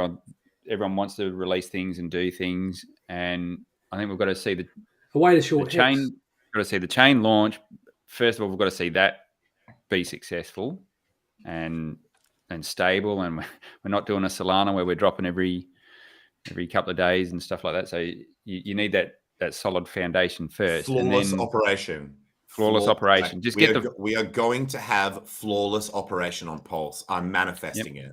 It is literally never going to miss a beat. Yep. Can I just address this comment in the my fellas said, can someone tell these streamers that Hex is already RIP, right? So I know that I personally have tweeted out some stuff that sounds not negative per se, but like I've tweeted some stuff about Devil's advocate models and memes relating to Hex being broken, gone, like dead. However, Hex itself is not dead. And if you you're going to learn with time that Hex is going, Hex will make new all-time highs against ETH, Bitcoin, and dollar. That is nearly guaranteed. I would give it not financial advice. I would give it 99.9% chance. I'm as convinced of that as I am that Bitcoin's not going to zero. To put my probability assignment into perspective. That is how confident I am. We don't doubt your conviction, Tangent. That's why you're here, mate. That's really good. But Jexa and Dorsey, not Dorsey. Who's Dozer? Yeah. The you guys did some went through some numbers with I guess for Pulse Chain, things like that, coming at 0. What was it, about 1/17th of a cent? I reckon he might be out by a decimal place or 3 or 4. But anything who knows? Well, no, our theory was based on the price of Hex. It's good. Yeah. Wow. So I think when we done our numbers, that was and to give the person credit, it wasn't me that. It wasn't. No, you were just going through some data. Wasn't it an ETH ratio? Cryptographic? Is it cryptographics? I think that's it. That's the one. Yeah. Right. So he was just thinking along the same line as I was in terms of how I think value will migrate across to the network. But he actually went through and checked out all the liquidity pools and worked out the price and ratios. And I think that was when Hex was around the 10-cent mark that he'd done that. And obviously a lot's changed. We've seen liquidity change, we've seen the price change. So who the hell knows where we're going to be when we actually launch? I guess the takeaway was the price of Hex could be the determining factor. So if we see the price of Hex rally up prior to the launch, then don't be surprised if you see Pulse launch at a healthy price. Yeah, well, it's always been the jewel of the crown. It's always the plan. It's all speculation, and I don't know about anyone else, but I'm getting some little tingles about what might be going on in the background. Is it tingling in your jimmies? Something like that. Absolutely. Whenever I think about Pulse Chain, I get a tingling in my jimmies. The happiness of your life depends on the quality of your thoughts. So I'm always getting tingly nuts when I see. Joker had a tweet. Joker had a tweet about reminding everyone what it felt like when we were pumping up and just making new all-time highs every damn day. And it was just new all-time high, new all-time high, new all-time high, new all-time high. He was like, that feeling was like buying a new car. Every time you would just see that the Hex price has just gone up another 30%. And it was that dopamine hit was going out and buying a freaking Lambo. Maybe not a Lambo, but maybe a nice Audi, a nice Audi sedan. So yeah, and I liked the way that he framed it positively, where rather than making the post saying oh man, price is down so much, it was reminiscent of how amazing it is when it goes up, and we're down at the moment, which means up is a possibility. I'm not saying it's guaranteed, but yeah. So you made a mention of something very important a minute ago, and when you said about Pulse Chain being flawless, what was the flawless uptime? Yeah, but you said you're willing it, or you're manifesting it. Yeah. So that goes for everything. If everyone's chucking negativity around in the chats and the tweets, that's what you're manifesting. So fucking start putting the positive. It's really easy. If you're with nature, it's really simple, straightforward. Just go with the flow. If you're doing against it, you're rowing against the bloody current. You're the one, Jexa, that got me onto the abundance mindset. You got me onto that shit, and I stuck with it. Regardless of what price was doing, I maintained that mindset of not worrying about money. It's going to be fine. I'm going to have ample economic resources. Right. Do you know what I mean? And while you maintain that mindset, not only is it less stressful, and obviously people are like, oh, it's easy if you are in certain situations, like not having dependence and having having a reasonable like buffer against downturns and shit like that. Obviously, these things help for you to be able to more easily maintain that mindset. But the mindset is what is key. That is what is the most important thing. You put me onto that. I think maybe when we're in person, it might have been at the Perth meetup. Yeah, and where you were like, well, there's a reason for that, mate. It was only a couple of years ago where we went through a pretty hard time, and you can either get focused on what you're going to lose, or you can focus on what you actually want and what you want to gain, and what you've got. Yeah, well, it's not even what you've got, like but gratitude. Oh, it's been just focus on where you want to head, and because what you think is what you get.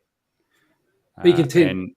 And it was a real conscious effort when this happened, was noticing that you're just focusing on the negative and you're probably dragging yourself further and further down into the fucking hole. So easy to do. So how do you flip that script and and start chasing the things you want, or go for a walk. It's that's it. Yeah, power of your thoughts. Just change your energy, but just wake up in the morning and don't worry. Forget the negative shit. Focus on where you want to be, and it doesn't happen straight away, but it eventually happens because maybe have a bit of a chuckle. Maybe have a bit of a chuckle over the negative shit. Yeah. What you manifest is what you get. So. Yeah, I'm a big believer in that. Luck is what happens when preparation meets opportunity. Mm-hmm. Yes. Yep. Because that's what people say to me when I say if I talk to them face to face, say outside of whatever, they go, "You lucky bastard." It's like lucky bastard. Something like that. What's going on, Bluey? Well, we've got a few segments to run. I don't even know if anyone knows how to push the buttons. Yeah. So we're coming up to the. Hey, listen, Matt. Listen, he's judging my competency at. No, not at all, mate. I just don't.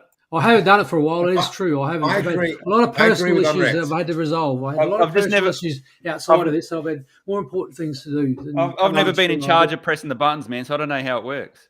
I agree with Unwrecked. I'll probably let you.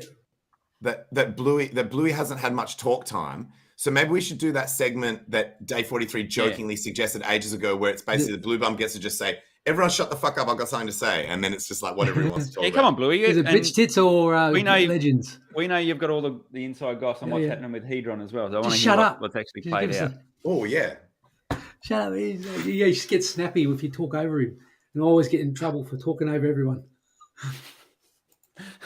It never changes, though. Yeah. I think we've done well today. I think we've done really well today. I've probably been the only offender, like the only guilty person of talking over the top. All right, Bluey. Floor's yours. Well, we had the Hedron auctions. Mm-hmm. How'd it go? The Hedron auctions have gone off. People like to do the old numerology with the numbers. I think there were lots of bids which were like 456, 456, 456, which won one of them, and I think 8888888999 or something like that. There was shit like that. Bro, I don't believe in any of that shit because I'm a Sagittarius. All right, fire sign. Is that right, mate? Is that right, mate? Well, how about this one then? You like this one? Look at that. That's awesome. I do summon. Yeah, man. That's do you just leave that lying around to impress girls? Do you just leave that shit lying around to that's how I know. That's what I pulled the numbers out my ass too, straight from there. Because I have candles and incense and shit. Sorry, Bluey. Go. It's manifestation. So Bluey. Did the amount that they went for, was it close to the value of the thing? Was it undervalued, overvalued? They were slightly overvalued from like what you could have got. Like for instance, if there was something with like a $500 stake, but actually you only need $130 to make that stake because as soon as you maxed out. Okay. Yeah. So they were going for just a little bit more than what it would have cost to make that stake. Okay. So the hype was real. Like people wanted to be involved in the auctions more than necessarily the value of what they were buying. Well, I think partially that, getting those the person who won the first one is a bit of an historical moment. And, but I think that yeah, who knows what is on people's minds when they bid on that kind of stuff. But it seems to me that people have valued them pretty correctly. So that's going to be that's really good. That's really good. There's still big whales that are just like peeling off the hedron and putting it. Well, putting it on hex, the market. they're sacrificing their hex for it to burn hedron. What? No, the whales are I big. thought- The whales. That's what I'm saying. Every day. If you put a if they hex want stake it. up for liquidation, and you run out the time, Oh, you're would it be giving the up your whales that are hex doing that? to I have think hedron burn. I think the best case scenario for the project would have been for the auction to end with it valued close, either a little bit above, a little bit below, or bang on what the thing was worth. Like, I think that demonstrates the legitimacy that there are enough people bidding, and that when something gets liquidated, it actually will will.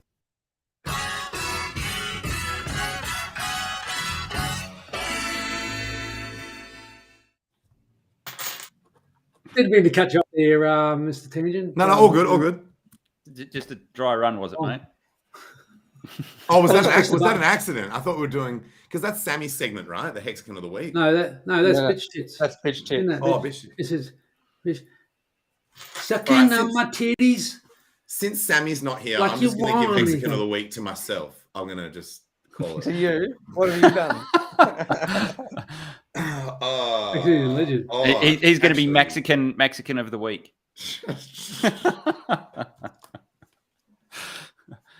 So, Wow. Yeah, actually, you're You always right. you shouldn't put me in charge of this stuff. Actually, all the stuff straight there. All the stuff that I've done in this week has been for cryptocurrencies that are not Hex, like resetting up my Bitcoin node, like my other hardware to do with other shit. Like, so you're right. I'm actually should be the last person eligible of the week. to be Hexagon of the Week. Oh, Yeah. Who is it? Who's the lucky? Actually, I tweet a lot. I tweet a lot. Pro Hex shit. You guys are lost without 430. I thought. Oh, sorry, that's 43 OG. I'll take that as a compliment. I'm content. I thought we were doing really well. Thanks for that. I thought we're doing like really fucking well. I thought the conversation's going nicely. Yeah, I want to ask Bluey some more questions. Not too worried. Bluey, want to hear what he's talking about.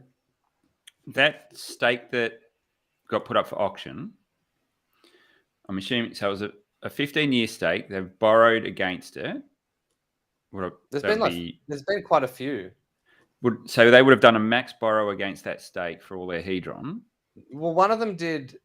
No, one of them. Yeah, they have to do a max borrow. One of them was a 10-year stake. I mean, there's different lengths of times. Yeah. So what I'm curious about is when you do that borrow. So if you do a max borrow, is it worth more than the stake is worth at the moment? No, nowhere near. Nowhere near it. Yep. Nowhere near. Yep. You can't borrow that much at the moment, and it's going to take a while for that ratio to change until it becomes kind of like, I think, worthwhile for people to start borrowing if they need, if they want it. Yeah, that's the bit I'm looking forward to see that happen. Yeah. Okay. Because you want to borrow when it's at a high price. If you think it's kind of shorting it in a way. Yeah. Yeah, that's true. Yeah. So you borrow and you want to, if your plans to cash that in, you want to do that at the highs. And speaking of shorting, did you guys see that tweet from Richard Hart being like, has anyone worked out how to fucking short Hex on chain yet? I think he wants people to start shorting it. Like, well, I mean, he's wanted this the whole time. People short Hex, and then someone, probably us, like as in like whales, Hexicans, him, everyone, anyone in the Hex community, it's like you would pump the price just to fuck them up. Like, you know what I mean? Like it would just be the most savage. Really? It would be a gang rape, man. It would be a savage gang rape. When you say shorting something, kind of clarify something. Like that's not just it doesn't just mean that you think the price is going down. Like shorting is actually with leverage. Yeah. Well, it can be with or without leverage. So you can short on like 1x, or you can short on leverage. Like that's where I've not understood it, because it's kind of like if you want to short it without leverage, well then just sell it and wait. Like, Yeah. So Oh, essentially, bro, you. that would have been a dope reply to his tweet. Just be like, yeah, dude, like you could just literally sell it, like because you're right. So you are so going what you do is short when you sell it. Yeah. Yeah. So you borrow it, sell it. And but then when why it do you need falls to down, borrow you it? cover no, your position. yeah. You Jex need is to right. borrow it. Part of it. Selling spot is technically not going short because No. all you're doing is so the technical difference is you're reducing how long you are. You're not actually going short because you had to have the bag to be able to sell spot. Shorting is something that someone can do when they own zero. You don't need to have a bag of hex to go short if the ability to short is there. See the difference? Yeah, it's with Bluey? leverage. It's with No, leverage. no, Wait, no, wait. no. It I doesn't see you're have just to be. you're putting up something else for collateral as aside from hex, and then shorting hex. The functionality behind the scenes of how it occurs is not relevant. It's just that being able to short means that you can effectively sell the asset without owning it. How it operates in the back end of the protocol that you're using, whether it's an exchange or a decentralized one, is like not necessarily relevant. It's just the act of you don't own it and you want to sell something you don't own. So you effectively have to borrow it to sell it in hope that you can buy it back at a lower price to repay that debt and at a profit. So, but that's what I'm saying. Is you have to borrow it, and yes, it's like you have to borrow it. You have to borrow it. And so that means that implies leverage. No, because you can do a 1x. No, but because in crypto, if you're borrowing in crypto, you're putting up the exact same amount. So so it's not really borrowing. It's just like leverage typically means more than 100% position. Yeah. So but you're saying if you have nothing and you want it to bet that it goes down, so you borrow, that's a form of leverage. You're leveraging at 1x. If you can't get that borrow. Don't get too bogged down in like in Jexa, help me out here. Like as in don't get too bogged down in whether it's leverage or not. Like it's just it just means that if someone goes short and the price goes up, whether it's at a 1x short or a leverage short, they will get wrecked depending on how high the price goes. And obviously Richard is confident that the price of hex is going to go up. Yeah. And if you've sold $10,000 worth of it, and then it drops down to be to the point where you can buy that back for $1,000 worth, well, then you've made that difference between what you sold and what you've got to pay back what you've sold. Does that make sense? So you've got to have done some sort of lending in some sort of way to get something that you don't. It is definitely it's leverage because you've taken some sort of loan or lend or whatever you've done. Yeah. Oh, so check. So you would class it as leverage? Well, it is because you've. Okay. All right. How you've done that, whether you've put up a different collateral or it's in the traditional sense, I think they essentially lend you the money and you just pay an interest rate on the money, the equivalent value you've lent. I was wrong about that shit then. The way I saw it is if you were shorting at 1x, to me, that's not leverage. That's just like, to me, I thought it's only leverage once you start going like 2x short, 10x short. Like, do you know what I mean? Like to me, that was the leverage. You can get a loan for a $10,000 loan and you've just got to pay the interest rate on it essentially. So you sell your $10,000. When it drops, you can repay your debt, and over that period, you've had to pay the interest rate to hold that position, essentially. Now, I've got to be honest. I've never done that sort of stuff in crypto, so I don't know how it works on crypto exchanges. And stuff. I want it. Directions don't grow on trees, you know. Yeah. There's a good comment in here from I think it's Johnny Chaos. It's the Creation Studio, FX Studios, where it says the crypto space tends to regularly defy logic. That is 100% accurate. But you're reading comments from like an hour ago, aren't you? Imagine, oh shit, that's mine. To me, that's like the second most recent comment. Anyway, so in terms of incentivizing Richard to pump the price. Imagine if there was a whole bunch of haters with like if you saw the number of short positions building Yeah, he's going up, after and it. he could just Why is he see doing that What's all he the has to timeline? do is lift the price by like 2 or 3 cents to wreck all their shorts. So the reason I want to see shorts in the game for Hex is because the incentivization for Richard Wales, the OA, to pump Someone the put it up shit there, out yeah. of the price just as like a revenge move. Like it's just a fuck you to haters. Do you know what I mean? Yeah, here it There's a is. financial incentive for Wales to one. pump the price. Here's Do a you way think to we'd short see hit. even more? This one. Do you think we'd see even more You're trading. volatility You want to do that? if there was that ability? Yeah, I heard about that project. Sorry, Blue, what was that? Do you think we'd see even more volatility in the price if? Yeah, I think Richard did say that, and I do agree that if you have leverage, then you will see more volatility because obviously as people get liquidated, you have those liquidation cascades, which really will you've got that tolerance band, and when you go outside of that, people start getting liquidated, and it just adds to the sell or buy pressure depending on which direction you're going in. So yes, I think it would almost certainly increase volatility of the asset. Yeah. It'll also go to the upside as well because people will be longing it as well. Oh, with leverage. I would never short any crypto because there's more. There tends to be always more of an upside, and the calculations are better. You get a better return on a long than you do on a short. If someone created it so that you could only go short 1x, then even if within the same protocol you can go long 1x, there's no point because that's the same as buying spot. You might as well just buy spot. Well, that would be the best scenario because then the volatility only exists to the upside as people get wrecked, as people with shorts get wrecked. And then, see what I'm saying? Yeah. No, because you can get liquidated for your long as well if you can go one way. Then you can but I'm saying people wouldn't be incentivized to go long 1x. You might as well just buy spot. What would be the point in going long 1x? It's the same as buying spot. But that's my whole point about going short. Because you like the coin. You may as well be selling it and waiting to buy back. So technically, Bluey's correct. If you borrow the money to do it, then yeah, that's like taking a bit of money out of your home loan or something. Taking from Peter to pay Paul. You're paying. You're paying a. But you don't have to pay back your loans when you get one from liquid borrow the money and buy spot. Yeah. No, you're right. Yeah, that's exactly what you. Yeah.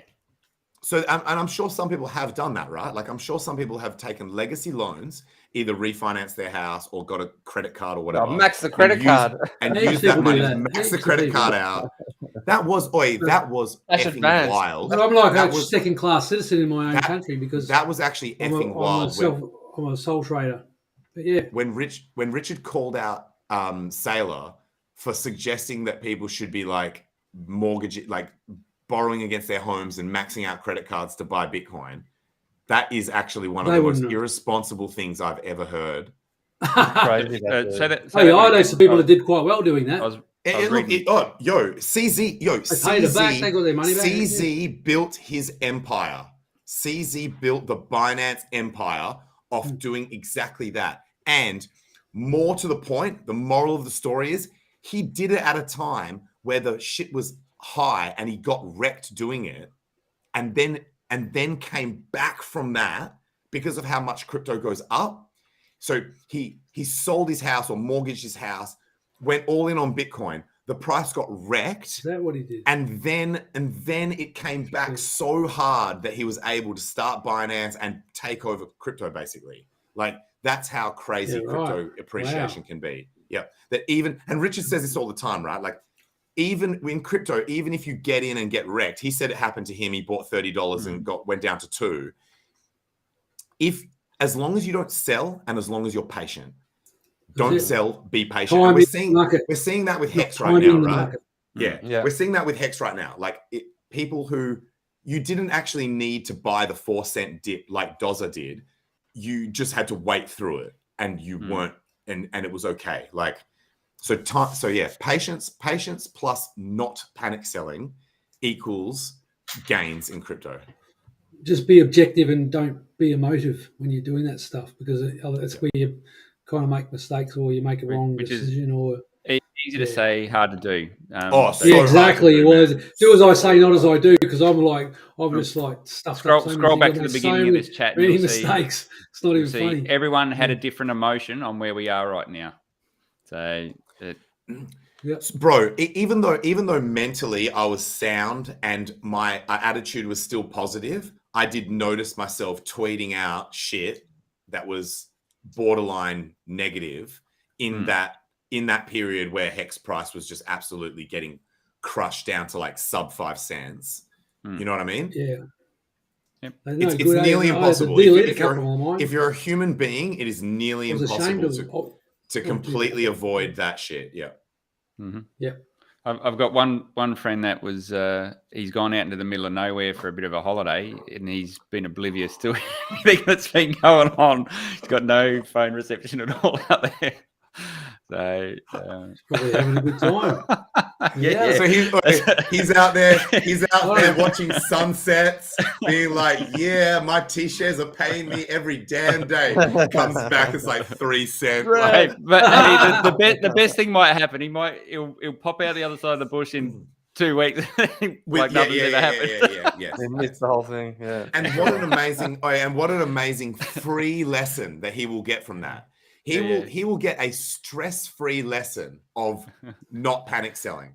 You know what I mean? That's the ultimate. Well, that's the good thing about the stakes mechanism, isn't it? Because it protects you from, makes you sort of like think about it and value them a bit more. And especially if you have to pay a penalty, it's never nice. So you've got to make sure you plan and do your budget. All right. However, you know, right, press the buttons for bitch tits. Okay, we're running the segment. Okay. Here we go. Hey guys, I'm gonna split ski, guys.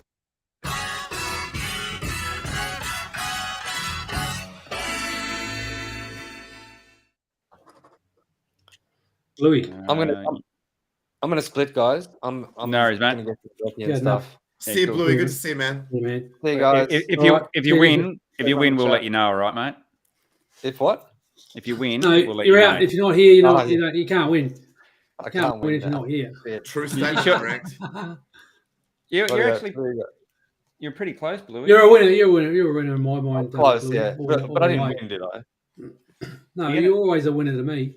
Well, unwrecked. How's those new rules in schools where kids you can't tell them that they lost? Like everyone's a winner. I'm so tired though. Oh right, yeah. Did I win? Oh, sorry. Nah. Would you? Oh, sorry. Would you like a little cupcake with that punch in the nose that you just got when you got belted? Oh no, you didn't win. You both the same. You're both winners. Why is he got a broke? Why is my nose smashed? Anyway, we're not. Put the screen up, Unrec. We're trying to. I did not hear that. Who's bitch tits? I know Dozza went for like 6 cents. Oh, you're not going to believe who got it this week. Unwrecked. No way. Nailed it. Absolutely nailed it. Dude, fucking hell. That is accurate to 2 DP. Yep. It must have been the little turtle and the rocks and the. I did like a I don't know. I did all these like. I have all these like select rocks. Hasn't been on stream for 6 months. Then comes in and takes the win. All right, Jexa, what is about that? Manifestation. What about this one? Gently nibble your lover from their feet up to their inner thigh. Manifest that. Wait, Jexa, what does this say? It says tangents a sex. Hang on. I'll have to go back to here to find that. I hope it says sexual deviant. Sexual liquidity provider. You'd be proud. What? Wasn't expecting that one. Wait, do you think it was JFK that did that? Because it's probably 666. It's 666 on the. I'd say so. Well done, Unwrecked. Well done. That's a clean win as well. That's look. We got 141 people watching, and how many people are actually going into the tipping contest? Yeah, not I many. I better do what so I. Let's get the link. Come on, guys. Let's hype people up. Yeah, we need a better response. I always forget this link. What is it? .ch. bitch. I'll put the link in the chat as well because that's a hard one to remember, I reckon. Yeah, bitch. Tit. Oh, sorry. Titbit.ch. That's what I mean. No one can remember it. I'll put it. I'll put the actual link to the form in there. It spells tit bitch, but when you include the ch of the domain, you know what I'm saying? That's how you remember it. It's tit bitch, but with the decimal place in the word. Is that it? That form? Can I put that? Oh, there you go. It looks like I can. Cool. So it looks like I pasted that then. Oh, did you... I pasted it as well. Oh, you done it. Okay, great minds think alike. What am I going to do? You're a lot smarter than me. All right, get your votes in, peeps. Let's see if we can get record votes. I think I'm going to do 12.1 cents. There's 128 people watching, so expect at least 128 votes in there. Yep. And smash the like too. Hit us up on the algorithm. Actually, you probably don't want. We probably don't want certain people to tune into our show because they wouldn't get what we're talking about. Boys, I've noticed that the last few weeks the stream has been on 2 channels. Is it dual streaming out onto like a Hex Late Show channel and the DS channel? It's like a dual stream. Okay, yes, I must have missed the memo on that. That's good. That was the brains trust, that one. Yeah. I think it's worth having it like stored on so that if something ever happened to either channel, there's like a backup, you know. I have heard they are starting a new channel, the Discourse Syndicate Network there, and does seem to be some, I guess. So we'll be able to continue moving of the gears. Well, yeah, of course. They're all going well. I said at the start of the show, they've really good 1 hour take of the rundown, like a weekly rundown around the grounds and all the streamers. So, whoever your favourites are and whoever you like to listen to and watch, it's all on the Discourse Syndicate Network. They've got TV shows on every day now, including our show. I'm not sure why we're just out here, learning, educating ourselves, and finding out about cryptocurrency and how to do it safely and how to invest in it. So obviously it's worked out all right for me. And actually, I want to give a bit of a shout out to GRC and Sam. They're doing a really good job over on their channel. They've awesome chats getting everyone in from the community, and I enjoyed the one with Gunther the other day as well. That was a cracker.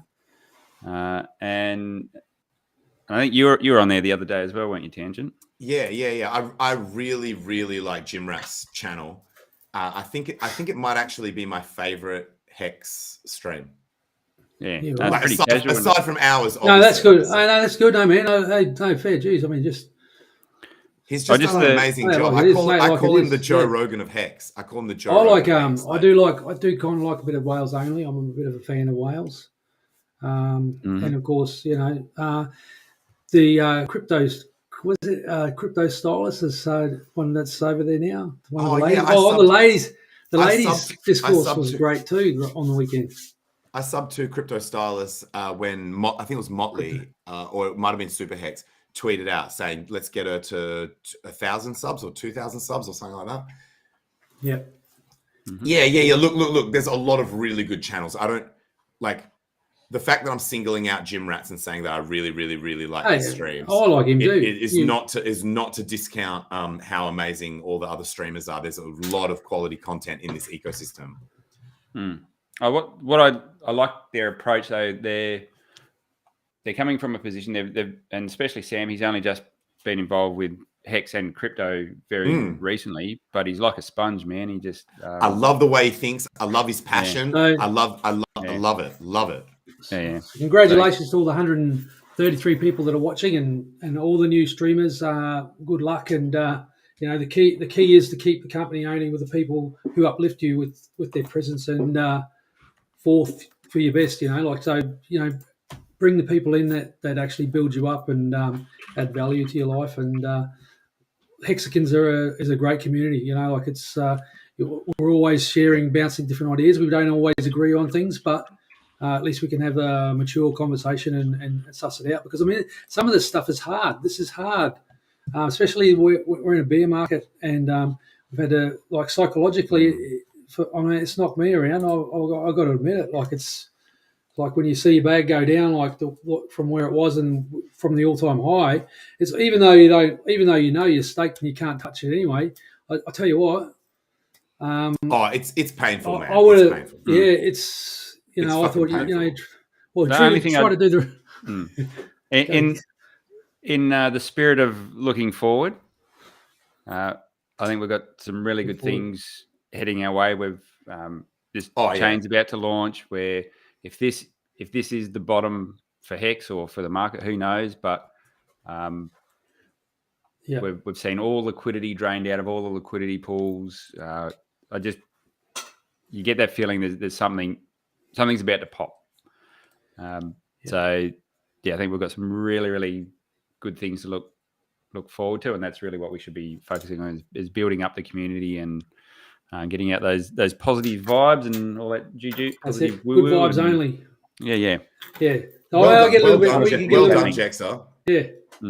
I think having those things to look forward to is really good. Oh, another one was people were freaking out. There was a massive stake that was ending, or I don't know whether it was one stake, but there was, when you look at the chart of all the end stakes, there was a day, I think it was like the 28th of this month, that was like, it just towered over all the other days. And so people were fearing that if that person or people decided to dump, it was going to absolutely F the price.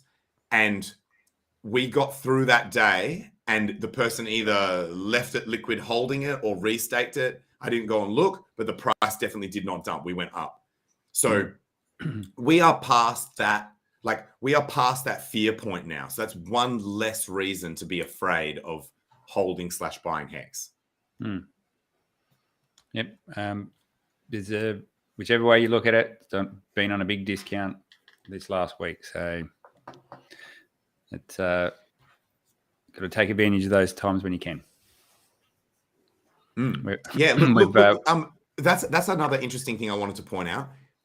For people who bought that dip, if you manage to catch the bottom, and it's not that unrealistic, Dozer did. He told me he got 4-cent Hex. From 4 cent to here, that's a 2x. So nice. that's a 2x in like a matter of what, like several days. Like, so that's back to what like. happens when. That's it's good. when you've got big balls, when you've got massive balls.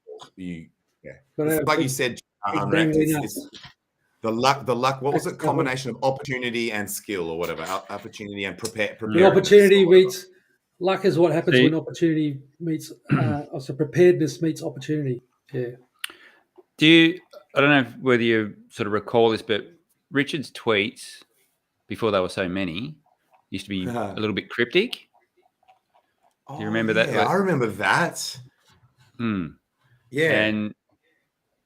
And just recently, he's been out filling all his shopping bags. Tweeting about that. Oh, when he's walking down the street with all of those Louis Vuitton and Gucci, where it's that's are you saying it could be like a pack your bags? Go read it. Christmas. Go read I read something into that. Oh shit. Oh shit. That is a really good point. I didn't think of that. Just the fact that the liquidity pools are starting to empty, that's got to be maybe all of those bags weren't even new purchases. Maybe he just went and grabbed all his old bags and posed for the photo. Oh no, I'm sure he filled that shit with expensive stuff. He's bought so much of that shit. He doesn't need to, right? He'd have all the bags. There you go. So he could walk put down up the Hex street Machine's with, like, comment, Unwrecked. Which one? Hex Machine's comment. That was the tweet.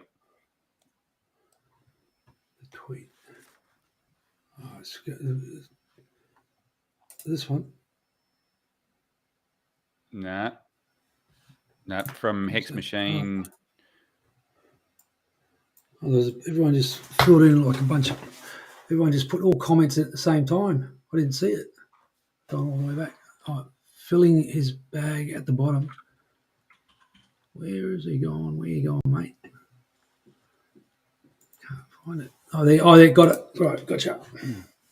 There we go. So that was paraphrasing. That was the. Oh, that's it. Exactly. That's what. So Yep. back in the day, we used to get a lot of cryptic treats from Richard. So yeah, I shouldn't be too hard on him. He's done a good thing. Yep, He's so helping people. Pay attention to those little things. Sometimes there's a little bit more to them.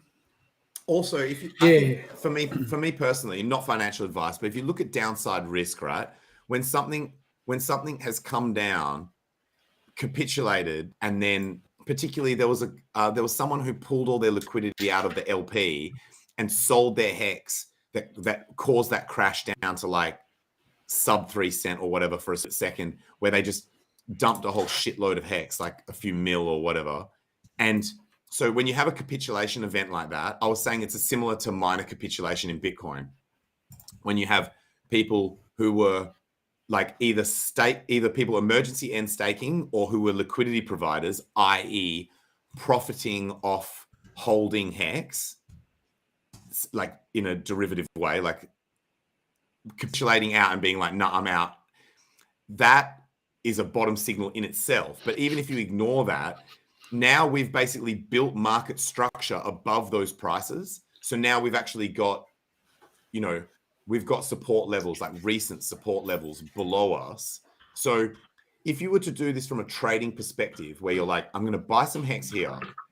If it goes back down anywhere near to those lows, like maybe sub 5 cent, I'll just get out. And I know that's percentage wise, that's still a big haircut, but I think the upside potential compared to the downside risk from this position that we're in right now is solid. Like I think it's a tempting time to be positioning yourself into hex. It is indeed. Yep, I know some people. I've been trying to work on them for a couple of weeks, and that it's just slowly. You got to baby steps with noobs. Depending on not all noobs, because I really like some people. I love it when you just show them the thing, you give them all the information, and then they go and figure it out themselves. That's what's supposed to happen. Not come to me and go and sit down and sit with the computer and can you remember your login and type your name here and your password. And then that's before you even get into like decentralized wallets like MetaMask and everything else. It's like they don't know how to get their money into the crypto. They can see that there's an opportunity there, but you just got to be patient and work them through the steps and try not to leave anything out, because I've made some stuff ups helping other people just with hex, because I'd like to the point where I had trouble putting MetaMask back on a like a Chromebook because it was so long ago that I did it, and just little tech, like little techie things that you guys are probably all over that we take for granted. Some people don't have that level of I guess they're used to doing different things, not working on a computer all the time. Like probably I spent a good deal of my career, the back half of my working career in an office environment. But yeah, what are we saying? How are we going for time? We're all out of puff. Yeah, I think we've covered everything we needed to tonight. I think. Yeah. I've been ranting. I've been ranting pretty hard. Yeah, thanks for everyone in the chat for joining us and all the comments. The comments were incredible today. They were really good. Yeah, it's good. Everyone really. It's good to see everyone contribute and participate in the comments. So we do a really. Everyone, just be kind. I know I can be kind. I know I practice what I preach, but just be kind to each other and don't take shit from idiots, but be kind. Yeah. We don't suffer. I'm not saying suffer fools. I'm just saying, You guys just reminded me, as my sign out, I want to say that the debate that I did against Bobby G, we're going to do a second one where he wants to talk about Pulse and like a couple of other concerns that he's got. The positive responses that came from the Hex community about that debate is what encouraged him to want to come back on and do it again. Like he was stoked at the positivity that came out of that. Like obviously there were people who were negative about it and were insulting him, but there were more comments that was outweighed by comments that were like, this was really good. Like this was an amazing, like, you know, this is really interesting and really good. And so we're going to be doing like a round 2 of that. And I'm keen. I like the format. I like the format of,